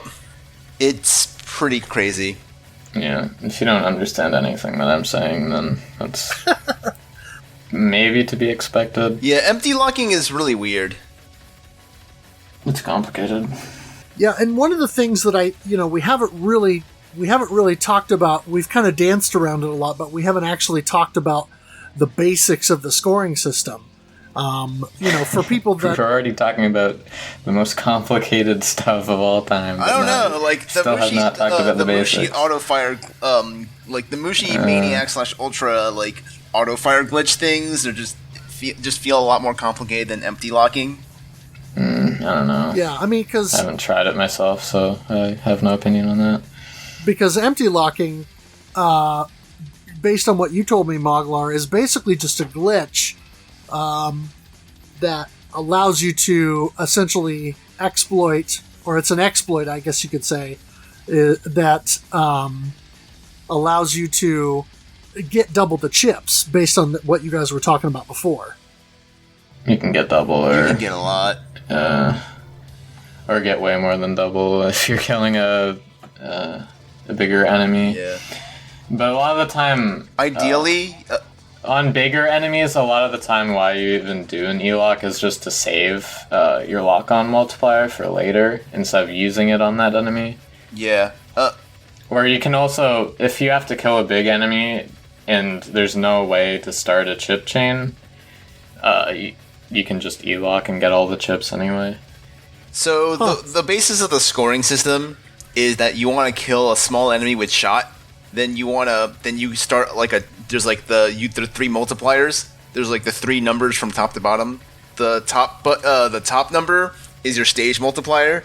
So that's like this one does not matter at all until the boss in the end of stage, and you just want to build it up as much as possible. Yeah, what it basically is like your end of stage life and bomb bonuses are multiplied by that stage multiplier, as well as the boss's it's the boss multiplier as well. Then you have the middle multiplier. That's like the number in the middle of the screen, That's for if you lock kill an enemy, then you get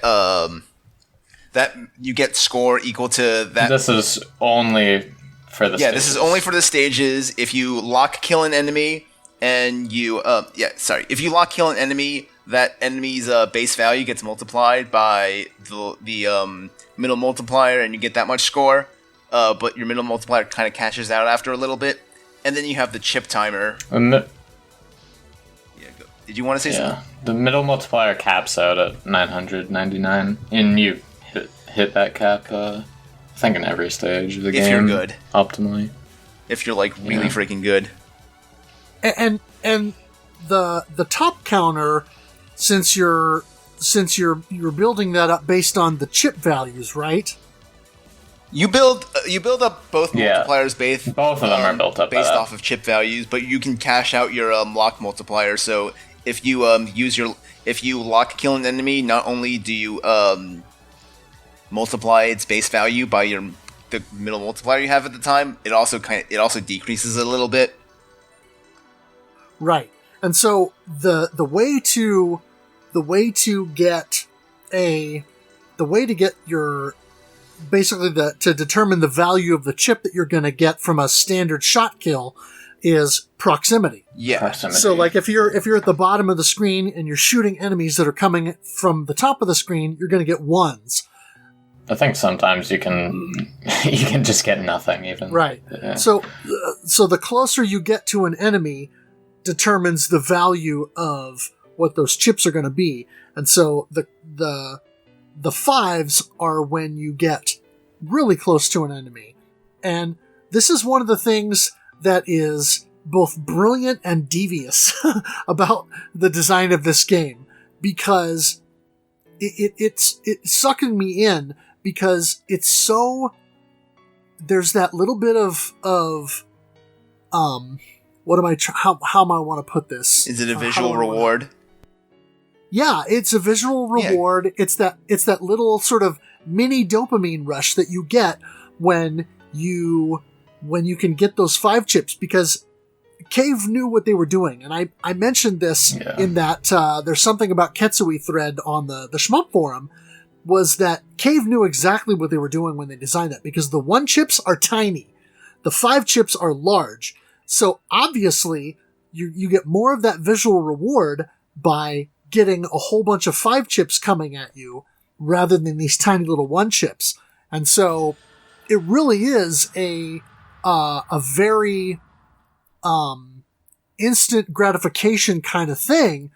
But then, like I said, it's these little mini dopamine rushes when you can shot kill a couple of enemies or a small grouping or whatever, and then switch to the lock and kind of sweep back and forth and route through the stage, and then get a whole bunch of successive kills and be milking, or not milking, but getting all these 5 chips, regardless of whether or not you're really close to those enemies during that time when you've got that chip counter.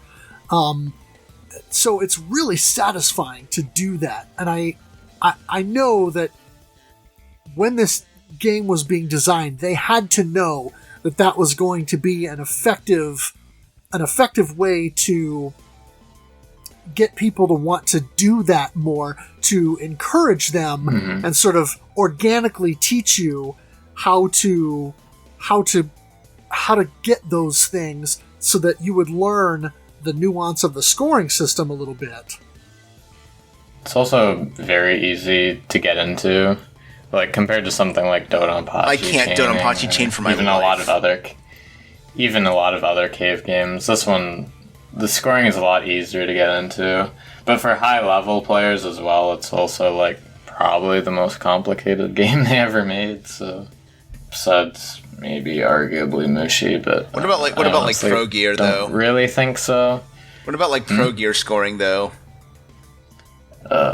Not that I know too much about Pro Gear scoring, but actually, I was going to say that, ironically enough, I heard that the Ketsui scoring system was actually designed at the very last minute.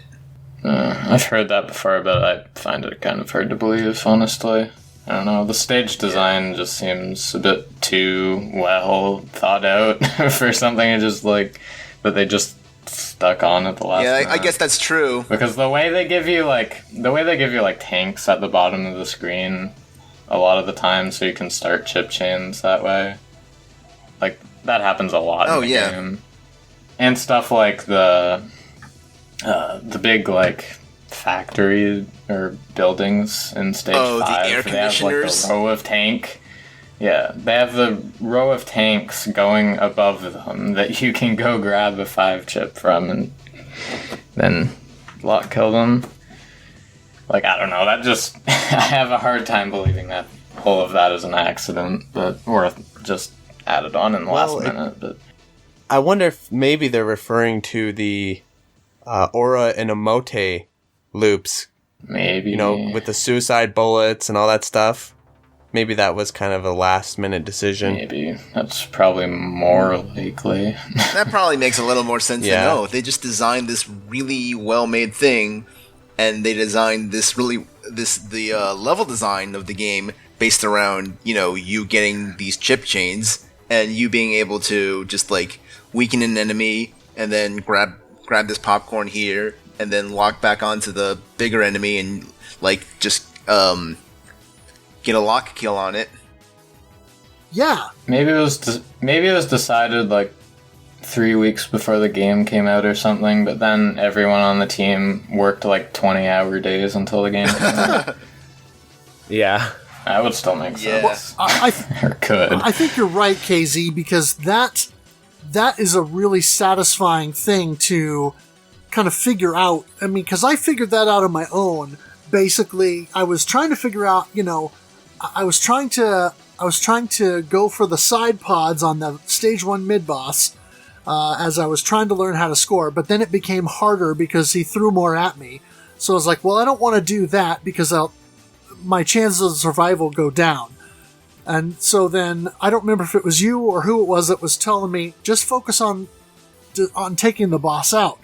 And so I started doing that. I started getting more consistent at being able to take the boss down quickly. But then I figured out that I'm going to keep my lock shot on him for, as soon as he comes out, I'm going to be locking him and taking down its health. But then I figured out at the very end, when there's those 2 rows of tanks coming up, I can quickly shot kill one of those and start a 5-chain right before I'm going to kill that guy so I can get a whole bunch of 5-chips from that mid-boss. And that was really satisfying to figure out. And I remember I was on stream and I was like, yes, it worked. So yeah, they had to know whether it was a fully conscious decision or the tank placements are just too convenient. Yeah, they are. There's no really way. They're also convenient. Like everywhere, pretty much everywhere. Like half the time I die on that mid boss, it's because I'm trying to go for the scoring strat, and then I get clipped by like one of the red tank bullets. Right. Yeah, I think you're right. I mean, I think it's just too well designed, and the enemy placements are too specific for it to be an accident. I mean, some of it may be just because they had already kind of found a groove in terms of having these scoring systems and doing these kinds of things from several games that they had made before, that it maybe came more natural to them. So some of it might have been less an overt decision and more just, oh, this is the way we do it, so that people can exploit the scoring system. But yeah, either way, I think it's too well done for it to be just totally, oh, it just came out this well. I guess there's also like a very small chance that like they were like, maybe we should add a scoring system, and then they like based off of the stage design they came up with a system, and they're like, wow, this works really well for this kind of stage design. Reverse engineering it? Maybe. Yeah. Probably not, but I kind of see this mini chain system that they did in a bunch of earlier cave games, just like Esperade. Yeah. And Donpachi. Donpachi was like, proto DDP, so I'm not sure if that counts. But stuff like even like Escaluda if you consider like the bullet like just going to Arguably, Kakuse and doing like chaining bullet cancels. Mushi Futari 1.5 Maniac also has that kind of chaining, Oh, yeah. I believe, That too. to build up multiplayer. That was post Ketsui though, right? That was definitely post Ketsui. Yeah, it was, but I still felt like mentioning it. No, I've got a question for everybody. What's your favorite soundtrack from Ketsui? Verta Range or Verta Range for sure. why is that? I like it just takes the, I don't know what it is, like the hard rock element and just turns it up. I think guitars and, oh man, I just love that one. Yeah, that's definitely my favorite. Just the guitar they bring in and the drums. They just amplify the guitar and drums basically and just rock super hard, so that's my favorite. I think my favorite is Verta Range, except for the boss. The bosses, I don't like the boss arranges on Verta Range. I prefer the original better for those. I think the Doom arrange on Frida Range is one of the better tracks, honestly, on that soundtrack. I'm not a huge fan Yeah, of. I don't know I'm about that not a huge fan range. of just the original boss, like the regular boss theme or a Vacaneer's boss theme on Verta Range. Yeah, maybe. I'm not sure. I like it. It's rocking. Yeah, I need to give the Vert Arrange some more love. I just like the original soundtrack so much that I mostly stuck with that. I tried I think it's the Matsumune Arrange a little bit and didn't really care for it. Was that the Xbox 360 one, or was that different? No, that's Base Escape Range. Yeah, I've never listened to the Matsumune Arrange. Yeah, well, and the Vert Arrange, it's funny because that was originally apparently done for the DFK Arrange. Yeah, DFK Ketsupachi, Ketsupachi.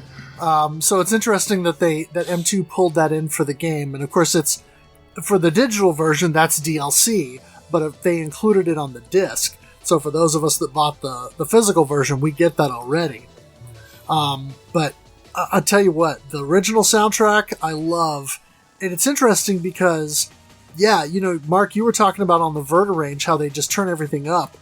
I enjoy, and see, I'm a hard rock guy, and so that seems like it would be right up my alley. But I really like the sort of understated electronic approach of, you know, the first couple of stages and stage 3, where there's definitely some energy to it, and you get a little bit of I don't want to say techno because that's not really the right word, but you know, you get a little bit of that Electronic music. electronic. It sounds very spacey, is what I heard it described as. Especially when you look at the instrumentation. It's like almost whimsical sometimes. Well, yeah, and it's just an interesting mix. But stage 2 of the original soundtrack, that's my jam. I didn't get to hear it a lot. I heard a lot of That's a stage good 1. I on certain days I hear only stage 1. Yes. Stage 4 threw me for a little bit of a loop because that brings in Oh, yeah. that sort of bluesy, jangly, hard rock guitar to it. And so it's a little bit different. It shouldn't be that jarring because the boss theme has some guitar to it. But that makes sense because, you know, it's a more tense encounter. And so it makes more sense to, you know, to have that more rockin' theme when you're going up against the boss. So stage 4 threw me for a little bit of a loop, but it's kind of a nice combination of that sort of hard rock and a lot of that spacier electronic sound that they've done so far. And I also really like how stage 5 is essentially just a different arrangement reprising the stage 1 melody line. And so that I really dug. What was it in, I think it's stage 3. There's a small section of the stage 3 track that reminds me very heavily of the Thunder Force 4 soundtrack. And so that's always going to be a good thing because that's also my jam. But yeah, I just really like the original soundtrack. I need to give the others some more love. But yeah, the original, I just really like how it sounds. I'd say the original is my favorite as well. I think I actually liked the Base Escape one a little bit more for a bit, but I think that's not the case anymore. I like No Remorse a lot more on the original soundtrack compared to Base Escape as well. Vertirange, I don't think I like as much as those two, but it's still good. And Matsumune? Matsumune, something like that. I actually like using that one in Destiny mode. I think it goes well with like how the chips in that mode work or look, and the aesthetic of the mode in general. I guess I think it works well with it. Huh. If you want to try that soundtrack, I'd definitely say try it in that mode. So, Addicted, what's your favorite soundtrack in the game? Mine, I really like Vertirange and it's close, but I would have to say the original in stereo is burned into my brain. So I would be going with It's burned into mine too. going with that one. And I swear I must have heard the Cave Company Limited from a track mode at least 600 times while playing this game. You haven't played enough Ketsui until you've like listened to a track and you can tell exactly where you are in a route just based on where the track is. Oh, yeah. That would be interesting. I have to echo your statements, Guru, with Stage 4. I really like the more rock arrangement on there. And I did notice some elements in Stage 3 similar to Lightning Force or Thunder Force 4. Really a good soundtrack overall, no matter which one you choose. Yeah, no, it's got probably one of the best variety of arranges, the Destiny port. Yeah, I think it has the most. Actually, the Grega one might have more, but I honestly don't like any of the Grega ones at all. I do like the Saturn Grega, one, though. The original Grega soundtrack I like is all the just, Ketsui like ones. far and away the best version of that soundtrack. Yeah, it's not even close. Well, I think they made one on the PS4, like the Perfect Edition or something, that it doesn't sound too much different, yeah. I think. It's just like My remastered. favorite, Just because of that, I think that my favorite one's also Garega good. track is the Stage 4 track, and none of the arranges get that track right, in my opinion. Yeah, Stage 4 is the best. I think I actually like the Stage 2 track the most, but I think in like YouTube comments of the soundtrack, I see like, oh, the entire soundtrack is so good besides Stage 2, and I'm like, what the heck, man? Or Stage It's my 2. favorite one. Or one of them, at least. Yeah, I think it's hard for any game when you have a really good soundtrack for an arranged version to, to one up that or to be better. I mean, the only example I can think of right now is one of the games we covered last year, Ghostblade. You know, when they put out Ghostblade HD, the alternate soundtrack that Sir Flash did, I thought was better and more consistent and worked with the aesthetic of the game more than the original soundtrack. But for most everything else, I mean, I haven't listened to all the Garega arranged soundtracks yet, but yeah, the original soundtrack's great. And, same thing with Ketsui. The original soundtrack, I think, is just so good that the other arranges are good to listen to, but I don't know if they can compare to the original. One arranged soundtrack that I definitely feel is incredible is the DOJ Black Label Plus arranged soundtrack. So that port itself isn't the best, but man, that arrange is killer. That's one of my favorites. If you guys haven't heard it, it's really good. Actually, I think I've heard the TLB theme on You it. guys should. Is that the one that plays during Final Mon's boss video? one as well.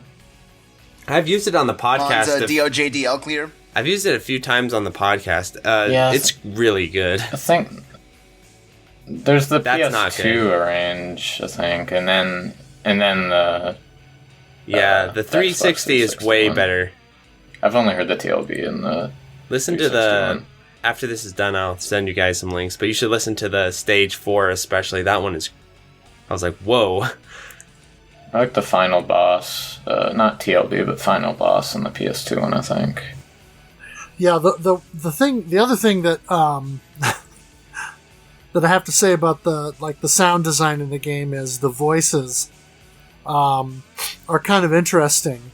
With you think about the evolution of voices in cave games. I mean, the original Donpachi I just love because of how cheesy it is. Yeah, it's so cheesy. and the guy that Watch the announcer yourself, that they got, I don't know who Looky that here. was, but that What do we got here? that guy, yeah. Look at what we got here, a multi-assault Watch out, tank. Oh, don't forget, power up! Yeah, or bomber. Bomber! And then there's that one line before the true last boss that everyone loves. Yeah, Are you talking about? yeah. You're talking about the text, the voice, right? He's got a doomsday machine. I would my love favorite to part meet of that guy. Donpachi's the target the weak points of bleeping machine, Yeah, that's the one I was thinking of, actually. or why don't you try hard? what? That's not a No, voice it's not. line, though, right? That one is hilarious, but it's not a voice. Like Right. the game just straight up tells you. It doesn't just tell you game over. It WTN just gets- straight up tells you you suck. Blazing Star. It's Blazing Star has the same stuff, too. kind of like what is? I don't remember which Gradius game it is. Might be Gaiden. 4 or Gaiden. Yeah, when you die and you lose all your lives, you need more practice. That kind of a Is thing. that 5? No, that's Okay. Gaiden. Yeah, you're right, Addicted. It's Gradius Gaiden. When you lose all your lives, you need more practice. But yeah, I mean, the original Donpachi with that announcer, I would love to meet that guy at some point and just shake his hand because his voice work gives that game so much charm. But then you move to Dodonpachi where it shifts Robot to... Woman. Yeah, Robot Woman. And Ketsui, I think, is a nice balance between the two. It still has a little bit of a robotic voice, but it's a little bit more emotive and, approach your target and attack. Your mission starts now. And, it's a little bit Yeah. more... They say the exact same thing in DDP and Ketsui right before the bosses, except everyone remembers Yeah. the Ketsui one more for some reason. It's probably because the announcer sounds like she's high or something. That's how I have always imagined it. She blends into the it's mix. just more She also distinctive. blends into the mix too much, I think. Like, In the in original DDP, yeah. She blends into it really. Yeah, I don't like it as much as in DDP. So that might be right there why Ketsui one is more. But I think in Ketsui, it's just more distinctive. There's more inflection, and so it's it sounds more like a person talking instead of a robot, like you said, Mark. But the thing somebody was commenting on one of my streams while I was playing arcade challenge mode, especially when I got to difficult sections, and it would be a couple seconds and then I would die, and then, are you ready? And then a few seconds and then you would die. Are you ready? It's a bit much. It's a bit much an arcade challenge. I wish you could turn that off or something. And somebody on the stream said that by the end of my time, Are you ready? Are you ready? Are yeah, you ready? Are you by ready? the end of my time playing Ketsui, I'm going to have PTSD, and every time I hear the phrase "Are you ready?" I'm gonna have flashbacks or feel pain or something. Yeah.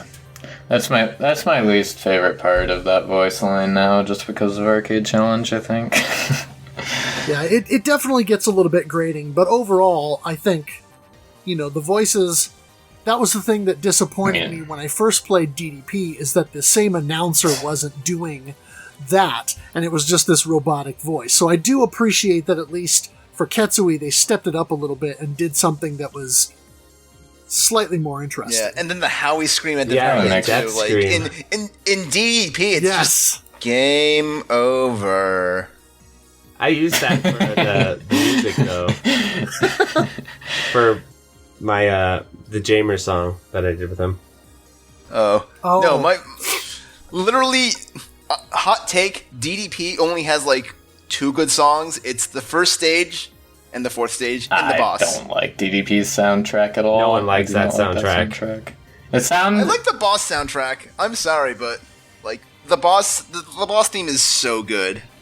And The boss, I don't know. I think the boss theme sounds kind of okay on YouTube. In game, I still don't like it. I don't like DDP's soundtrack very much because either. it's higher quality. That's why I play it in quiet all the time. It's probably it's maybe Caves. Well, besides maybe Donpachi. Yeah. Maybe their worst soundtrack compared to anything done by Manabu Namiki. It's nothing. But none of the voice samples can compete with the game over in the first Donpachi. Thanks for playing this game. Bye. That is pretty good. I just love that. you know what that sounds like? That sounds like somebody And the why slamming don't- a door in your face. Yeah. It's great. And the why don't you try hard? Why don't you try Oh hard? man. Imagine WTN seeing that after getting 92 mil. Oh man. Oh yeah, I've already tried for like 5,000 hours or something. It could be worse. Thanks, It could be dude. worse. It could be Plasmo on world record pace and then dying.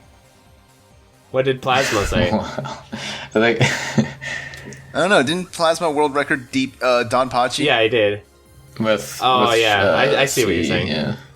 Yeah, WTN will tell him, why aren't you trying hard? Because those other shot type scores are nowhere near WTN's score in that game. His score is just so far beyond everything else that anyone else has done. He's WTN, so yeah. Well, is there anything else that we need to touch on specifically that, with in terms of Ketsui scoring, anything else that you feel like we should cover or anything else we should definitely touch on? Oh yeah, the popcorn empty lock. We got that covered. Yeah, Just kind Yeah, of already that's went true. over I guess. that. It's so too complicated. complicated anyway. Only very few people will understand it, and very few people, maybe even no one that listens to this podcast, will put it to use at all. No. See, when you get to the popcorn empty lock part, you just need to change the background music of the podcast to the Super Mario 64 menu song, just to be a little like who's it? Panin. If you've ever seen Parallel Universes, if you've ever seen like the Parallel Universes explanation where he like Oh just my gosh. discusses quantum physics Yes, I remember in the that. context of Super Mario 64, and it's like a 20-minute And, long. like- It's like a 20-minute long discussion about why this glitch works. Yeah, a lot You of could turn that into lot a of drinking the game, though, if you stuff he does in the- just drink every time he says Scuttlebug. Oh my gosh. It's like Scuttlebug, Scuttlebug, Scuttlebug, the Scuttlebug, the Scuttlebug. Yeah, his videos are really interesting. I was like, oh my god, I didn't know it was called the Scuttlebug. That's a pretty legendary video, though. that guy gets memed a lot, but he's pretty cool. Yeah, it's cool. He's an amazing dude. No, I haven't seen anyone else do all that crazy stuff in this M64. It's So it's definitely a memorable video. surely there's at least a few more people working on stuff like that, but Yeah, that guy's crazy. Like, where do you get the idea to like try to beat the game with as few 8 button presses as possible? insanely bored or something. I don't know. I think we got Ket covered. Yeah, I guess we got Ket covered. Yeah, I think so. Well, I kind of wanted to touch on a few of the thoughts from the community on RFGen. Kind of read some of the comments from the forum, just so we can kind of hear from the folks who were playing along with us this month. Zoido has been one of our frequent participants, and he jumped in and really liked the idea of it being not only just the January game, but also an ongoing scoring competition throughout the year. And so he was kind of jumping in and he actually did several runs in different modes. I know he's got, I think he said the PS3 port maybe, and he did, and he also has the PS4 port.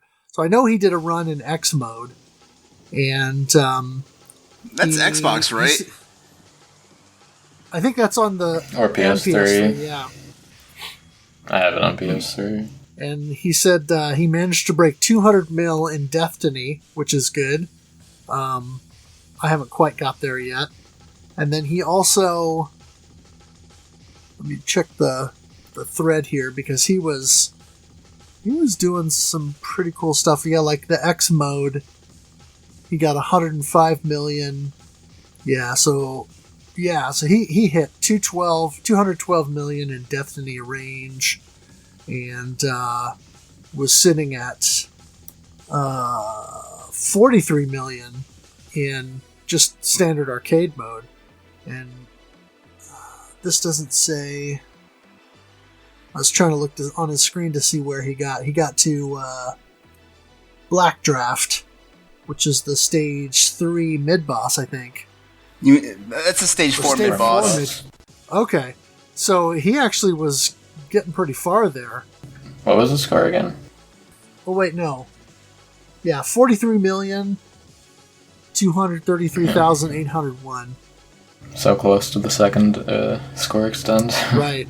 So I'm assuming he was just playing for survival, but still, possibly. I mean, that's not bad. I think my high score that I got last night was my personal best, and it was just a little over 27 million, and I was in stage 2 at that time. I've been focusing a little bit more on scoring, trying to get 5 chips as much as I can, and being a little bit more stupid and dangerous with the way I'm going through the game. That's how you play the game. I feel like if you used bombs more, it maybe wouldn't take you that long to make it stage 4 even, and maybe eased up like a little bit on aggressiveness and scoring. And you'd get a lot more score for that. So we also had a couple of people jump in.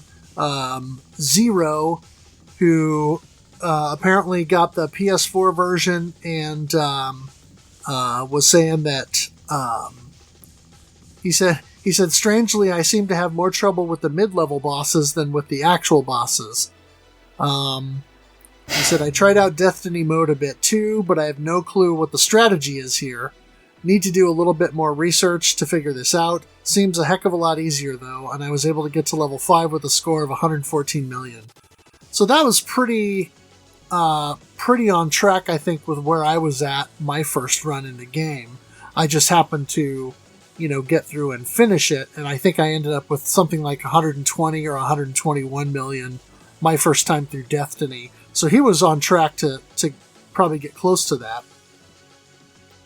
And he's said something here too that echoes a lot of what a lot of people have said, is that he tried out the super easy mode, and he said it's definitely as advertised. Managed to finish the game on a single credit on the first try.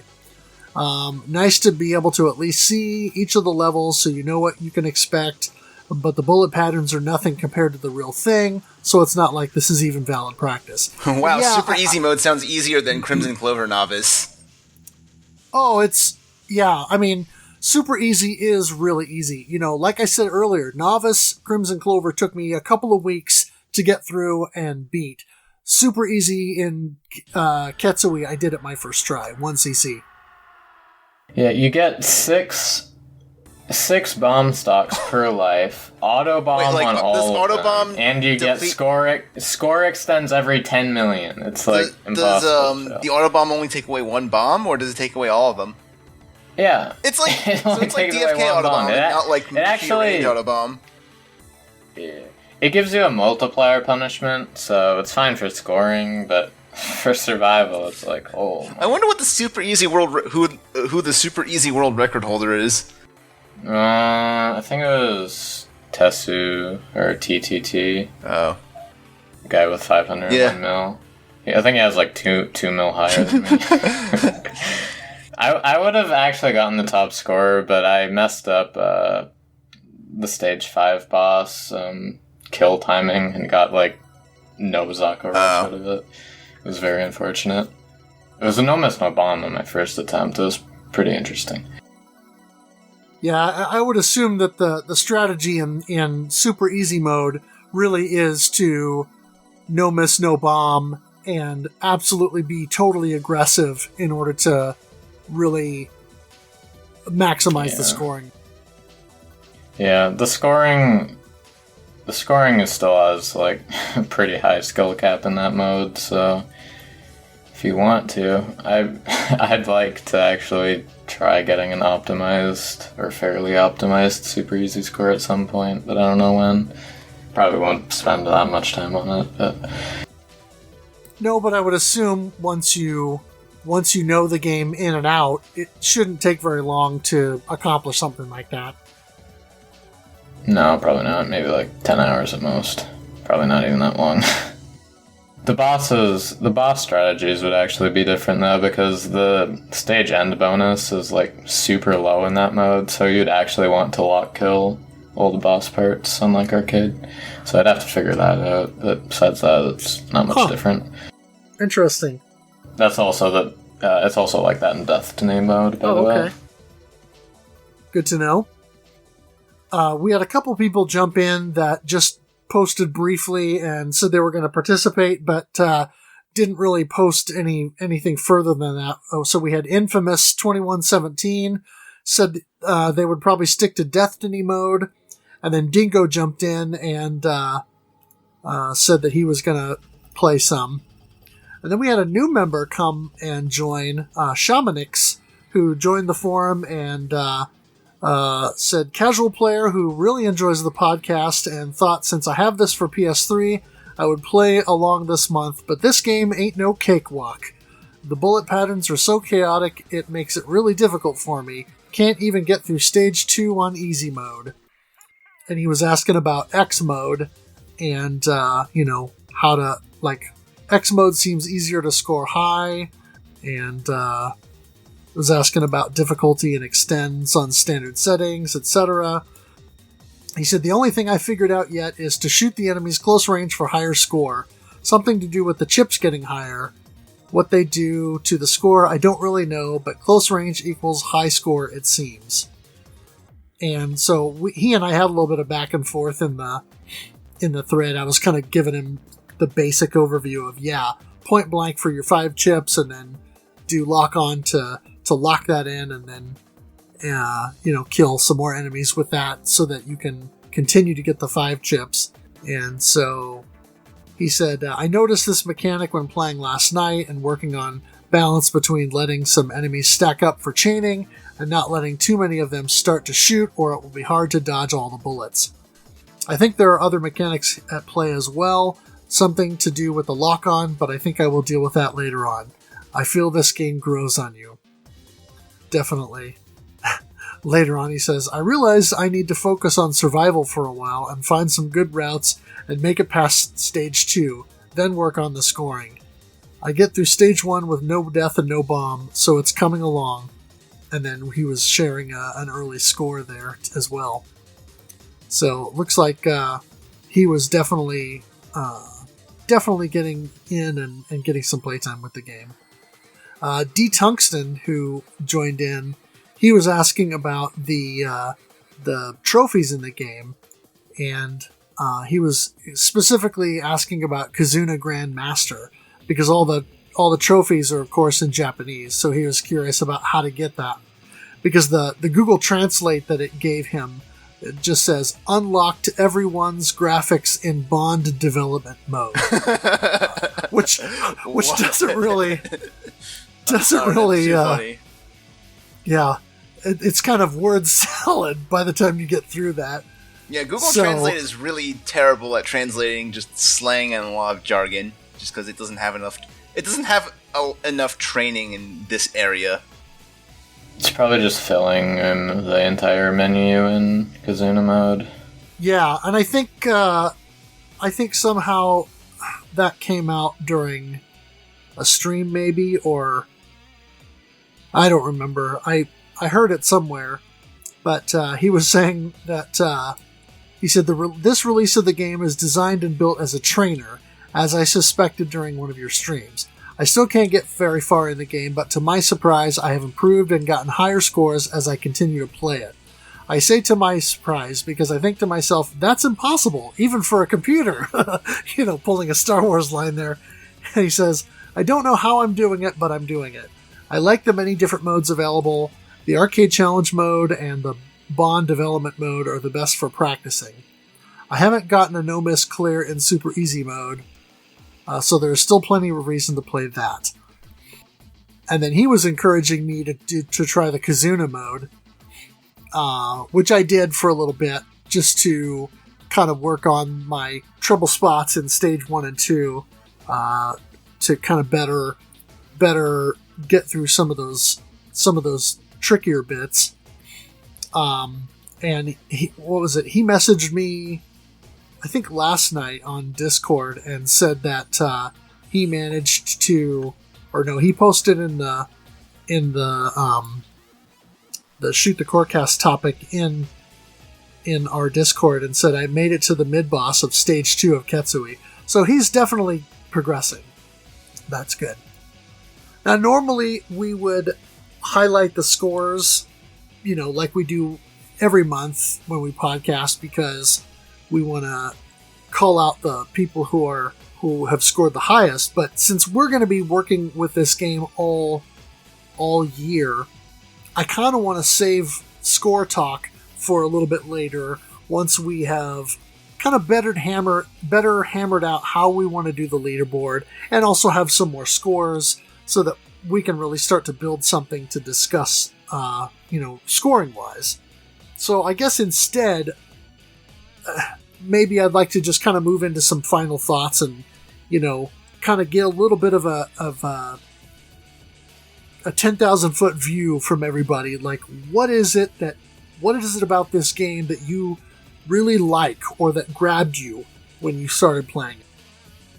I think just, mainly the scoring is what grabbed me.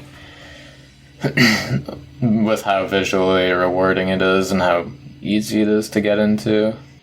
At a basic level, at least. Sure.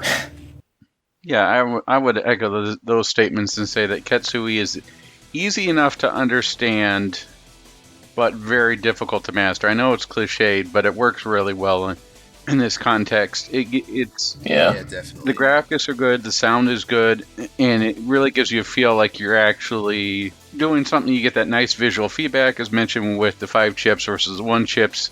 You could jokingly call them loot boxes, or arcade loot boxes. But it does a good job of giving you visual feedback and getting you started throughout the game by getting you accustomed to. And as soon as you start feeling good in stage 1, it ups it a little bit more in stage 2, and then stage 3 throws everything at it. So it gives you a good playtime for your average quarter or average credit, whatever you'll be going for. The enemy variety is good and visually expressive. The explosions are nice. Here we don't have this sort of Danmaku.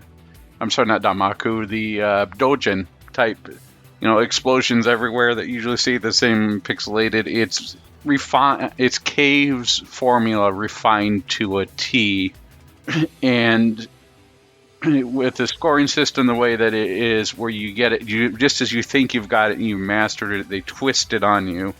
And the bullet patterns that are coming out from different areas of the screen, to see them experiment a little bit.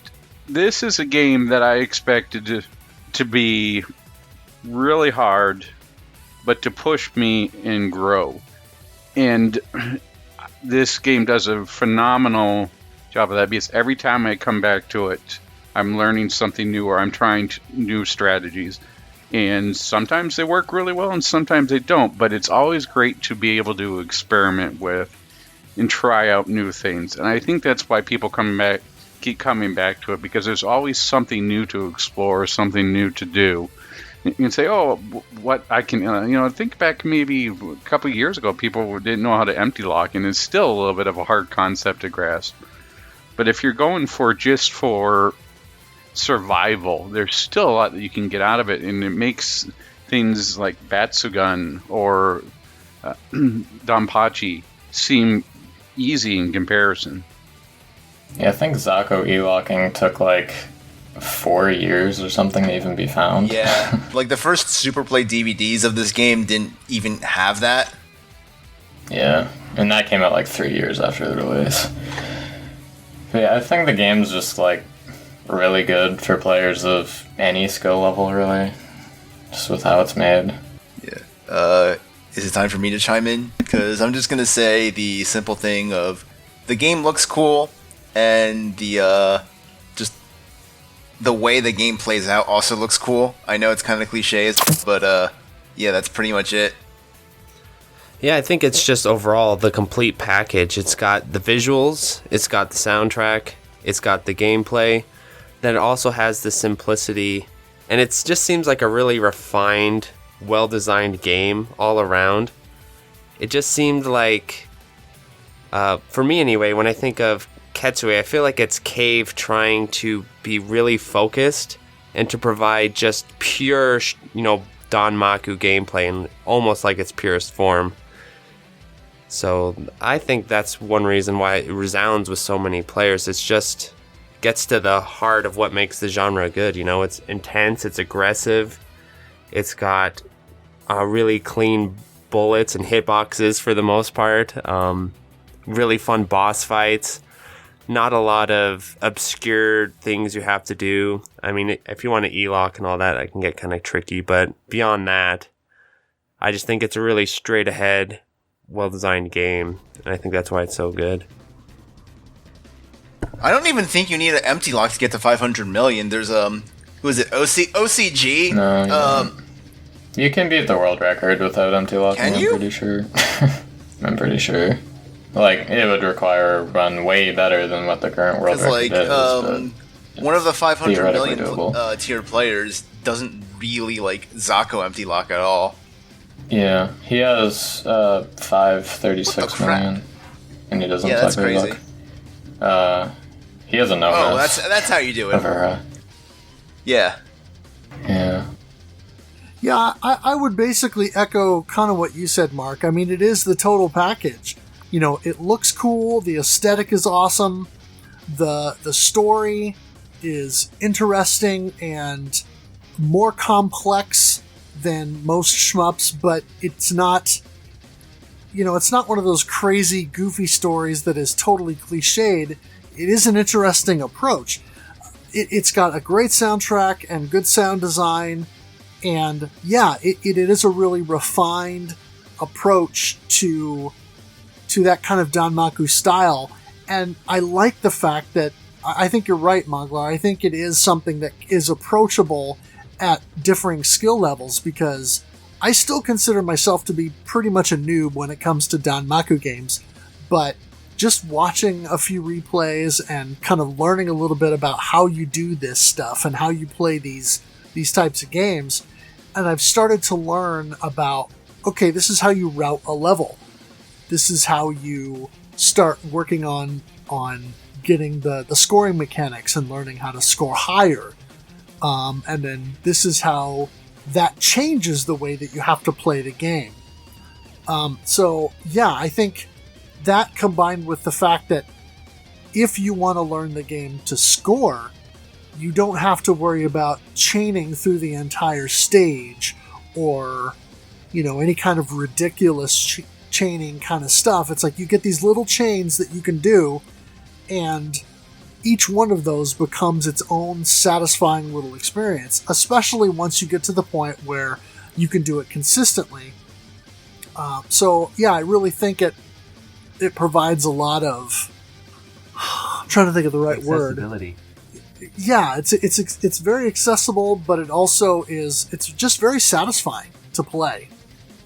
And I think ultimately that is why it grabs me and why I keep wanting to play, even when I'm frustrated with it. one more credit, you know?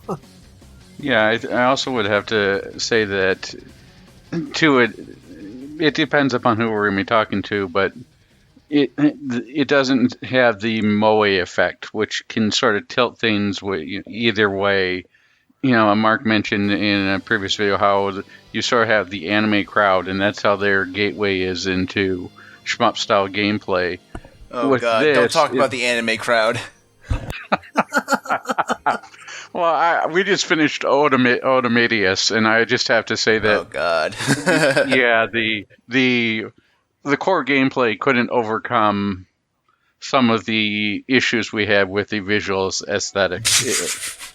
It's just this game really, and especially with the M2 package, has something for everybody on here, and you don't have to worry about offending somebody with visual choices, I'll say. And for that, I am thankful. It can come across, depending upon which way you want to look at it, as maybe a little bit Dubro-ish. You know, 4 guys and 2 helicopters taking on the rain, but it really does. The M2 package really does offer something for everyone. Yeah.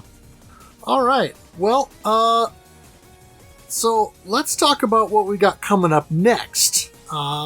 As we record this, it is the beginning of February. So if you're not already playing it, you could jump in with us and play a much older game now, and that is Grid Seeker Project Stormhammer, which is a Taito arcade shoot-'em-up, and that did not see a console release during that period of time, but thankfully, Taito saw fit to put that on their Taito Legends 2 compilation, which came out on the PlayStation 2 in North America. And then also, oddly enough, the Xbox version of that was only released in Europe, but that is region free, so it does work on North American Xbox consoles for some reason. That's an interesting game where you get these 2 pods that kind of go around your ship, and you can position them, and when you block enemy bullets, you sort of gather them up, and it helps you to create a bomb stock. And so, you know, we're going from a cave game where, you know, Ketsui is less so, but in a lot of cave games you're discouraged from bombing. But in this game, bombing is a major mechanic where, you know, you're gathering up enemy bullets to build your bomb stock, and then you can bomb. And so that'll be an interesting shift for February. And then coming up in March, we're going to be going to the Sega Genesis and Mega Drive, and we're going to be playing the classic Gaiaras. So since I mentioned before, yes, the mullet shmup. For those who haven't seen the ads for this game, the magazine ads from back in the day, go look up Gaiaras ads and revel in the mullet. But yeah, and so, you know, that, as I mentioned before, that's the game that has that cool mechanic where you can shoot at a pod or a deal at an enemy and steal its weapon. And so that'll be an interesting one to play. I've never been able to get terribly far in that game, but now that, you know, we're going to be focusing on it for the month, I hope that, well, maybe I'll finally be able to get a clear on that one. So that'll be interesting to see. This is the part where you thank people. Oh, yes, I'm sorry. So, we would really like to thank Mark MSX, Moglar, and KZ for joining us on the podcast today, and for, you know, helping us to really flesh out this discussion on Ketsui, because I think, you know, Addicted and I can speak about the game, but we may not have been able to do it justice without having, you know, some more high-level players being able to add some additional expertise. So, gentlemen, thank you all for being here. No problem. For this recording. No problem, my dude. Anytime. No problem. Thanks for having me. Alrighty. Addicted, would you like to shout out some folks for us? All right. I'd like to thank Sarah Flash of Studio Mudprints, Bullet Heaven for the logo. I'd like to thank Mark MSX of the Electric Underground for helping me understand more what is a shmup and why it matters, and gain a better understanding of what Toho is and why it matters. The Moe's coming after you. Although he may not. Let me insert my little what is it, Gus soundboard right there. Oh, gee. Although I would have. You're gonna try. Not Go all the way. I'm thinking of. Yeah, that's exactly what I was going for. All right. Where are you? As always, we have podcast shirts, of which I think there are also Electric Underground shirts. There might be someday. If not right now, though. Yeah. All right. Well, then pre-order his book. All right. All right, Mark, shut up and take my money. Actually, just yesterday, my family was talking to me, and they're like, "Hey, are you gonna sell merch?" I was like, "I don't know." They're like, "Well, they make stuff, so they might be making me some merch." So I don't know. That could Nice. that I'll be could your first customer. That could actually be a thing. Interesting. When do we get the Shmup Illuminati shirt? Yes, Shmup Illuminati, and I was also thinking, the pup emoji, like pup and dog. Maybe something Yeah. with those. Gotta Shmup have player it. merch. Yeah. Amazing. First time ever. Oh, gee. First and Probably last. last time ever, too. I better see you wear that at Galloping Ghost. Yeah. Oh Get no, your I Shmup merch here. have a terrible idea for a Shmup shirt. It's like, so have you ever seen those like weird the Why don't you have try you seen those like hard? Wi-Fi shirt? Have you seen those shirts Put that that on a detect shirt. how strong a Wi-Fi signal is? I haven't. Oh yeah. Yeah, there's shirts like that. Just imagine a shirt with the Ketsui lock-on symbol on it, and it just like randomly beeping every like 5 seconds. No, it beeps as you get close to stuff. Like, as you get close to things, Yeah. it starts to beep. So it's like, Oh, man. It sounds like you're taking apart a stud finder and putting it inside a shirt. There you go. yeah.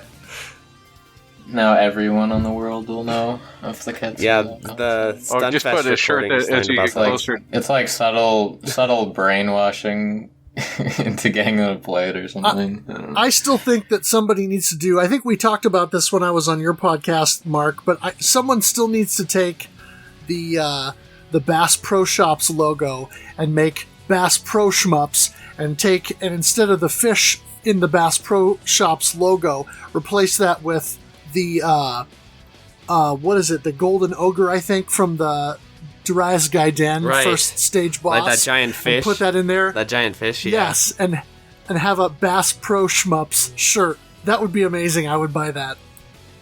My brother would love that too. He's really into fishing. Alrighty. We'll get you a Ketsui Scream stress ball. How's that? There you go.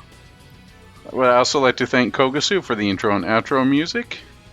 And like to thank Game Boy Guru for streaming and showing us different routes and how to empty lock like a pro. I don't know about that, but I do what I can. Well, if you'd like to connect with the podcast, make sure you follow on Twitter at ShootCoreCast. You can also follow me directly at GameBoyGuru. Also, make sure you come over to rfgeneration.com and join us in for a Shmup Club playthrough. If you would, please subscribe, rate, and review the podcast on your preferred platform. Remember, we are on Apple Podcasts, Google Play, and Stitcher.